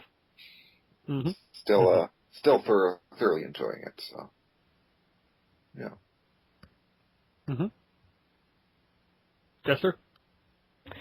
Well, anybody watching my channel knows I'm still playing Prince of Persia, obviously, and as I've mentioned before, I'm planning to go through the whole series. Nearly through with the first one. Cool beans. Yeah. Second game on my list this week isn't Ni no Kunai. What? But rather, I tried out the Monster Hunter 3 demo on the 3DS, and I'm rather impressed by it. Without the Circle Pad Pro, controlling the camera is a bit awkward with the touchscreen, but other than that, the game looks beautiful on the system. And if it wasn't for everything else coming out in March, I probably would be picking up the game then. Yeah. Okay, that does it for me. All right. My new game I've been playing this week is Metal Gear Rising: Revengeance. I've played about 3 of the missions so far, and each mission is good thing to sit down with. The story is story definitely lacks the depth that people might be accustomed to with a Metal Gear Solid game, but gameplay-wise, it's very fun. Mm-hmm. So you're really there's cutting... a few issues I've had with the camera. Mm-hmm. Yeah, the camera can be a little troublesome and get in the way and not show you what you want to see at times, and I've taken some damage because of that, but the cinematics are fantastic, and it's so stylized, so actiony. I'm loving it. I really am. Mm-hmm. So I would, for fans of action games, I would definitely recommend it. Mm-hmm. So you're really cutting through it, are you? I am cutting through it, indeed. One thing, though, is one of my friends picked it up, and he's a huge Metal Gear Solid fan, and he does not like this game at all. So, if you're a fan of Metal Gear Solid in the traditional sense and aren't too big in action games, I think maybe this should be one to skip. Okay. Yeah. I'd been worried about that effect of it being Raiden again, yeah. Yeah. As for me, my second game this week is, as I've been promising people who watch my channel for ages, I finally got sat down to record some Borderlands 2 today. Didn't get very far through it, there's a lot to take in straight from the beginning. But it's getting there. It's a good game. We'll see how I can edit it into it. What's going on? Yeah, I enjoy Borderlands 2. That's a fun game. Yeah. I still haven't played the second one, but started playing the first one with a friend online, and yeah, him and I are both waiting for the Game of the Year edition to come out, so we don't have to buy all the DLC separately. Good That would have plan. been a good idea. Yeah. Especially given that Borderlands has some great downloadable content. Yeah. I couldn't wait for it. I mean, I pre-ordered the Ultimate Edition for the game, so. Yeah. Alright, that does it for been playing, so the been watching section. I've only got one this week, but that's a new movie that came out not too long ago. What's it called, X? A Good Day to Die Hard. Never heard of it. Just kidding. Went out with a couple of friends last night, and we saw it, and I enjoyed it. I thought it was a great game. A great game? Yeah, shut up. It was a great movie. You played Die Hard? I am totally jelly. Yeah, I went and saw it opening day, and I enjoyed it. Yep, that's pretty much all I've been watching this week. Maybe a few random TV shows, but nothing really to talk about. Yeah. As for myself, I haven't been doing much watching. I've still not caught up with The Walking Dead, which is starting to piss me off at this point. Yeah. But I did get my fix of zombies in another cheap zombie film by the name of Zombie Transfusion. There's a lot of zombies in that sentence. It's actually a pretty good film. It's low budget, like most of the zombie films I've watched. But it's actually pretty good. That's a simple premise. Yeah, zombies take over, eat everything, and the attractive young people have to survive. Classic. Yeah. Alright, Big Boss? Well, as for myself, among many shows I've watched, the one that I think I'll make mention of today is the fact that I'm well overdue on watching this, but I finally started watching Firefly. Good luck. Yeah, I know it took me long enough to get to it, but yeah, I'm 2 episodes in so far, and I've very much been enjoying it. Oh yeah. Nice. That one's still on my list to watch. Oh, good. So I'm not. Yeah, you're not alone. Okay, I thought you both would gang up on me and be like, "Why haven't you watched this sooner? You're a horrible nerd." No, blah, blah, I blah. often get on X's case about him having not watched it. Okay. Whew. Maybe I'll start watching this week and we can have a discussion next podcast. Well, it is on Netflix, so you got no excuse. Yeah, I know. Okay, should we move on to the next section, the shameless self-promotion, because I can feed into that quite well. Sure can. You promote the fuck out of yourself, man. Oh, well, as I've already mentioned, I'm still doing my Prince of Persia LPs. That's going strong, and I've now started my Borderlands 2 LP, and I also have a new Jester Fools Around in the works. Oh, We maybe waited a while on that one because that one takes quite a bit of editing. Wait. It's called Jester Fools Around? That sounds so wrong. But it's a play on the whole, the name Jester. Just wait until he reveals that it's going to be dead or alive. So are we sure this is really shameless self-promotion?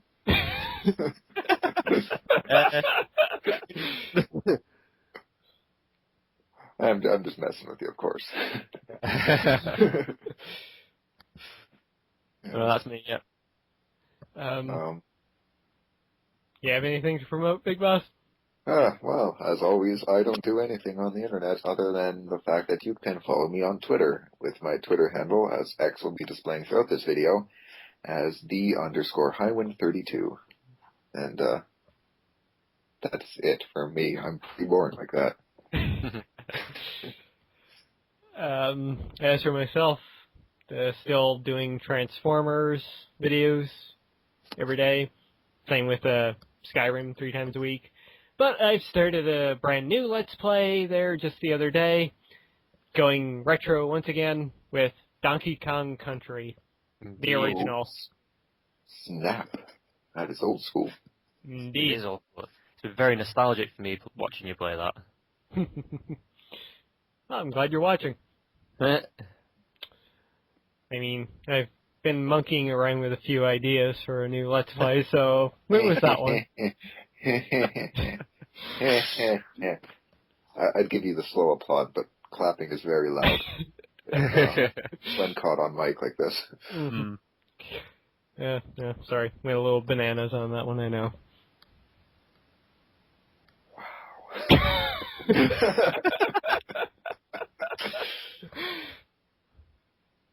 Yeah, that's all I got. I won't ape about it anymore. Oh, come on.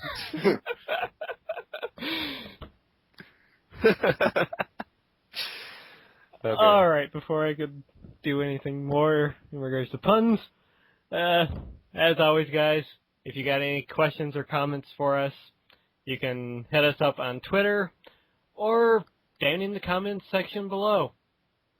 Or I'm sure, well, either me or Jester can reply there. Mm-hmm. So, yep, you can do that, and we'll answer them, or even answer the questions live on air. Indeed. Word. I'm quite looking forward to when we actually get to a point where we can do that. Yeah, me too. I mean, it's kind of been disappointing that we haven't got any yet. Yeah. Oh, but oh well. This is only the 4th video. Mm-hmm. We'll get there. Indeed. Hopefully. Anyways, guys, that's going to do it for now. Jester, please take us out. Alright, well, thanks for watching, boys and girls. We've had a tremendous amount of fun, and we hope you have well, and we'll see you next week. You're not going to say who you are and... Apparently not. It's Yeah. late, alright? Sorry, I've been Jessica 13, he's been... Lord X. And he's been... Big Boss. Yeah, sorry about that, boys and girls. We'll see you next week. Goodbye. Don't do drugs.